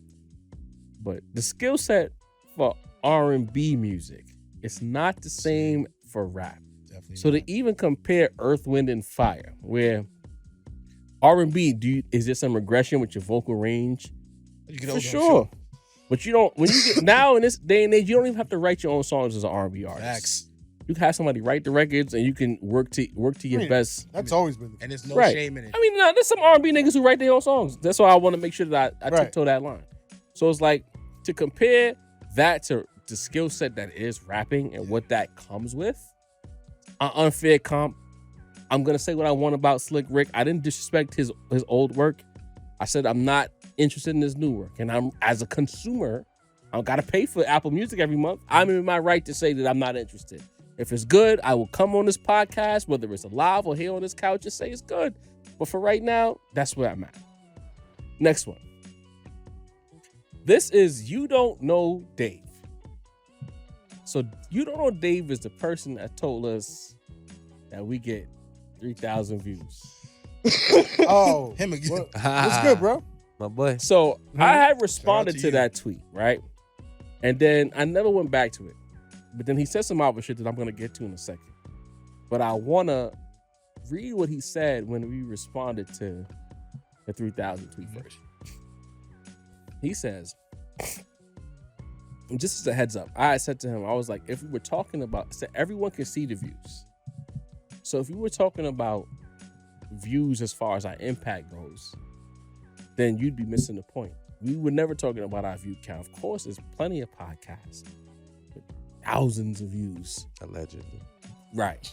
But our impact and the real humans that we come across, the real humans that we politic with and future will collaborate with, that's what we talk about. When we talk our shit, it's never about the views. It's the fact that for this quote little amount of views, this 3,000 views, Mhm. a lot of elites are watching this fucking podcast. Leave that. Okay, so he says, thanks for making my point for me, fellas. Using one comment that literally starts off by saying I love y'all as a basis to open your show proves my point for me. Really, fellas? Really? It wasn't that deep. So this is the point that I always get mad. Because you insult niggas by saying that we get 3,000 views. We fire back. And then somehow we're wrong for responding? Yeah. I don't understand the logic. Nah, it's That's corny. it's always never that deep. Right. Every time. So then why did Why'd you you say write it? If it wasn't that deep, you shouldn't have wrote it. right? So why'd you insult us first? Right. You didn't think you think we was just gonna take it? Shout out to you, but hold a L, man. So he says, "God damn, y'all insecure as shit." Damn. How you diss us? We clown you back and we insecure? I don't understand. I don't understand that. Sensitive I thoughts. We all legit need don't hugs, understand man. that. I love the content, but y'all talking like y'all the fucking Joe Button pod. Another insult. Wow. Well, we're insecure. Out here calling other dudes washed. So now we can't talk shit. I guess not. We not even talk. Why the fuck would we call? Let's say I hypothetically, mean, the motherfuckers is washed out there. a lot of niggas. A lot of motherfuckers is washed out there. So You niggas washed. Sons and But it's all. like we not talking to them niggas. And then even the niggas we were talking about. Let's be clear. We asked Rome to do this drop for us because we love the drop. Right. And it's apropos to anyone who wants it to be. But at the time when we was spamming the OD, we was talking to a few niggas who was talking crazy to us, and we talked back to them. In a real way. But it's Can't like, do that? what are you talking about? Yeah. Then he says, because now he wants to give us life coach advice. Y'all gonna have to get thicker skin if you want to see any real source of success in this business. 30 minutes on my comment, hell yeah, because we love making fun of niggas. If you tell us that we ain't shit and you said we only get 3,000 views at that time, or even we haven't gotten like only 3K views on the video in God knows how long. Nigga, open Like, the you- door, you- we walk through the door, and now we the bad guys for walking through the door. You open the door, we both walking through the door. Right. Nigga. Now we butthurt. So I don't understand. So you don't know Dave. What I want to know is when you made that 3,000 views comment, and then you say you're acting like you're the fucking Joe Budden podcast, just for the sake of understanding, what were we supposed to do with that comment? Not take it as an insult. So what did he write it for? It's supposed to be armchair psychologist criticism. He's huh? That's yeah. He's supposed to be tougher than Ernest- You're supposed to get tougher with this? That's his version of earnest critique. Yeah. So we can't call niggas washed. We can't talk our shit. No. Although our real life shit says that we can talk our shit. Mm-hmm. We have to humble ourselves for Dave. When's the last time it's been 3K, bro? Don't When's know. the last time? Like, Don't know. It could Shout out be to the 3K. viewers, man. But when you see our DMs, it could be 1K. These niggas is watching. The people that we want to watch our shit is watching our We shit. connected with the Dave, right you were people. watching. We know, Dave. You don't know. We know. You know what I'm saying?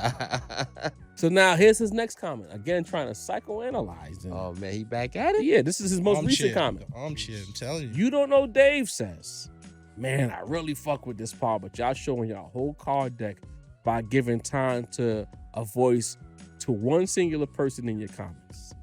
Don't y'all take notice of what the best rappers been telling us in their bars for years?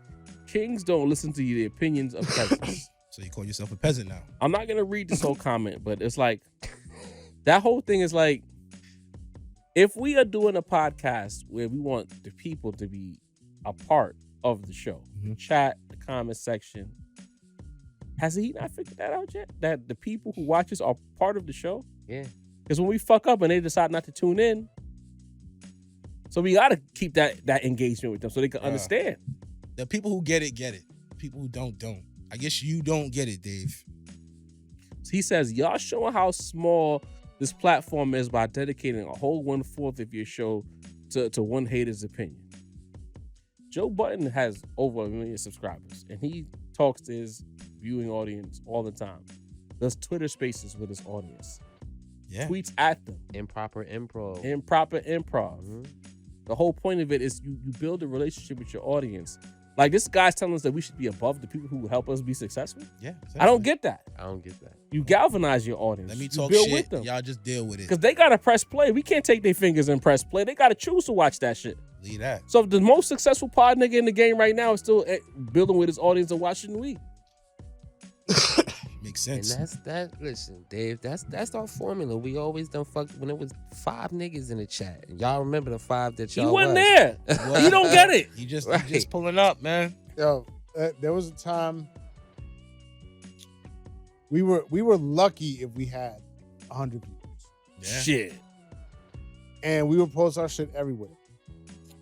Like clockwork, we would post our shit on Facebook, and some Facebook nut job would pull up in our comments talking about, but your table's not round. You niggas was. That niggas incroyable. Y'all the rap round table, but your table is square. It's not round. I hated that comment. And every time somebody said that, we would reply to it. We would respond to it. Either in the comments or live, on air. Well, not live, but like on air when we recorded our podcast. It's been like that since day one. And we're never gonna stop. Fan is on the show, Dave. I was you, Dave. Yeah. I was in the comments chatting too. Shit, bro. Go check my shit. When niggas bite our pod and then they respond to DMs, this is why. Because we talk shit that, and ain't like we talk shit to the niggas in the league. We talk shit to the nobody on YouTube, Background, the nigga on Facebook, the nigga on Instagram, the nigga shit when they clipped our shit. We are equal opportunity Facts. shit Talkers. When bro. academics clipped our shit, and then all his fans said we didn't know what the fuck we was talking about, I responded to like 100 of them niggas. Who waited till Kenny responded, and I got all their asses back. And some of them subscribed to the pod after the fact. So anyway, he says, start acting like y'all belong at the top if that's where y'all trying to go. This ain't it. So you don't know Dave. I don't know what you do, right? You don't know pod. You don't know how to pod. You don't know how to galvanize an audience.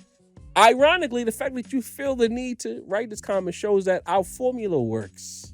Because you know you'll be heard. Yeah, it's a long one. Both of those are his? Yes. That's why I truncated Jesus Christ. Some time. The fact that you wrote these essays, you know that we're going to respond because we have programmed you, Dave. He wrote a Wikipedia entry. That shit is a Bible verse, bro. Right. One's Bundy, the next target on this. One's. He says this pod became a K-Dot fan page and a Drake hate page. Wow. I responded and I said, Deanie and Mace are on every episode, and yet you tweet this lame shit. You're better than that. When it was Jay-Z and Nas talk, you were locked in. We inspired your name change and the podcast you never launched. Very disappointed in you, champ. He says, still an amazing pod that I watch regularly, but it's just a little Drake hate with some dot glaze thrown in there. No need to get snappy, Jarv. It is what it is. So if we are a 4-man pod and these 2 men to my left stand 10 toes anytime they feel the need to defend Drake or look at it in a situation where, all right, there's a lot of Kendrick love, but you got to see it from both sides. How is it a dot glaze? Right. He won. You know, I don't like y'all got something to say to that because I've been dominating this mailbag. I'm sorry. You cooking, and that's really you kind of generalizing a little bit, like because we really are 4 different perspectives. No insult. I feel like I'm a Drake fan. No insult, Deanie. I feel like you're a Kenny hater. Then we have the Kenny fan, be at the show. And then we got the objective guy who just is like, all right, whatever happens, happens. What it is. That's 4 different perspectives. So if we fall on the same opinion whenever we do, that's just by kind of happenstance, bro. Like sometimes I agree with the Kenny side. Job just called Family Matters the best fucking verse of the battle, bro. Like we have random opinions. Like one's you a fan of the show, so you should know we be having completely different perspectives about anything. Don't be one of those dudes who don't hear Drake glaze every episode and dip out. I know a couple of the homies who did that. But don't be one of those Free ones. Mad Max who never got a haircut. Oh, you know what I mean? shit. They ran across the street because they felt like it was too much dot glaze. I understand. But it's like the nigga won, and it's Mad like Max is that dude that was in the street talking about your clothes whack, your voice whack, your whole swag whack. All of that shit is whack. That's what he reminds me of. Then when he came outside, he was rocking South Pole sweats with a fro with no shaper. The lugs boots. He ain't come back since I told him to go get a haircut. Nah, I still love you, Mad Max, but you talk hella shit to look how you look, gang. Because when I tapped in on y'all niggas across the street and I seen you on camera, I'm like, you talk way too much shit to not be fresh, my nigga. You know what I mean? And we all New York niggas. We know the rules. Right. If you talk high and you look opposite of how you talk, you're gonna get cooked for it. Come on. You know what I'm saying? Open game. So ones, don't be one of those, bro. And it's disappointing in ones because ones changed his name to New York Bias Media. Wow. And he changed his name to New York Bias Media after we dropped New York Bias 2. And said that the idea of us doing, when we sat at that table over there, we did New York Bias 2, he was inspired to launch a podcast all about New York bias. So in a lot of ways, we kind of birthed your whole style. So it's like, how you talking to your father like this? You know what I'm saying? Like, when it comes to this pod shit, not your real life. When it comes to this podcast and this social media shit, we are your father. You got one New York Bias Media. Let me read his name. I don't want to disrespect. Hold on. New York Bias Media. Luke. We birthed that. That's ours. We should charge you a tax for that name, Ones. Your name was Ones Bundy, and you changed your Twitter name to New York Bias Media. Now you talking to your dad like that? Your social media dad? No Father's Day card from none of you. No niggas. Father's Day card. We drop every week. You can't say we absent. We here. That's crazy. That's like you out of crazy. pocket Ones. It's out of We pocket. almost sent you to private school. Almost sent you to private. Just send you back across the street, nigga. That's what we should do. We should send them back across the street. Oh shit. Because Ones came across the street willingly. Yeah. And then you talking like this on Twitter, my nigga? We wanted a better life for you, man. Yeah. Back when you first said you was dropping that podcast, we'd have gave you the feature for the, you know what I mean? That's for a free fact. We spoke about that together. Like, High yeah. hopes. Now you never getting the feature. You gotta go across the street. Go get Mad Max to be your first feature. Kicked off the block with the You out good of, crack. now man. you think it's on principle. On principle, Ones, you out of pocket. Now let's get to the positive shit so we can get to the long. Hot Science says, great episode. The Slick Rick Dougie French slander was out of pocket. Y'all been cooking lately. Grease on the back of the stove cooking. Keep doing what y'all doing. Salute, family. That's love right there. Pop is Dope says, that Donda look had me in tears. I feel Mace though oddly enough. All I need is one. I did my job. Richard Lee 4190 says, dope build as usual, and thanks for feeding the streets. Also, congrats on the growth, pause, and the guest affiliations. When y'all win, we all win. Thank you, Richard Lee, for get getting it. You You know get what I'm it, bro. saying? That's love. Salute. Last but not least, follow the leader. He says, yo, y'all be bugging. Funny as hell. Thank you. Yo, love, man. Thank you. You know what I mean? That's We what here we to do it entertain, for. man. Bugging, we do. You know what I mean? But last but not least, we are somewhere in New York City. The weather is turning. The women are looking fantabulous. But, you know, there's a few people who are blocking the view of those glorious women. There's some people who are breaking the rules. There's a big sign that says, don't step on the lawn. Curb your dog. Don't let your dog shit over here. And we need you too. Get off my lawn. Get off Sincere's lawn. Sincere. Man, there's some repeat vagrants. Oh, no. That's it. On It's my Those be the worst ones. Yeah, and they've been on, probably together, they've been on my lawn probably like a total of 6 times. Jesus. Sheesh. Like, I feel like it's, no, maybe like 5. Like three for one and 2 for the other one. Like, but now they're joining forces.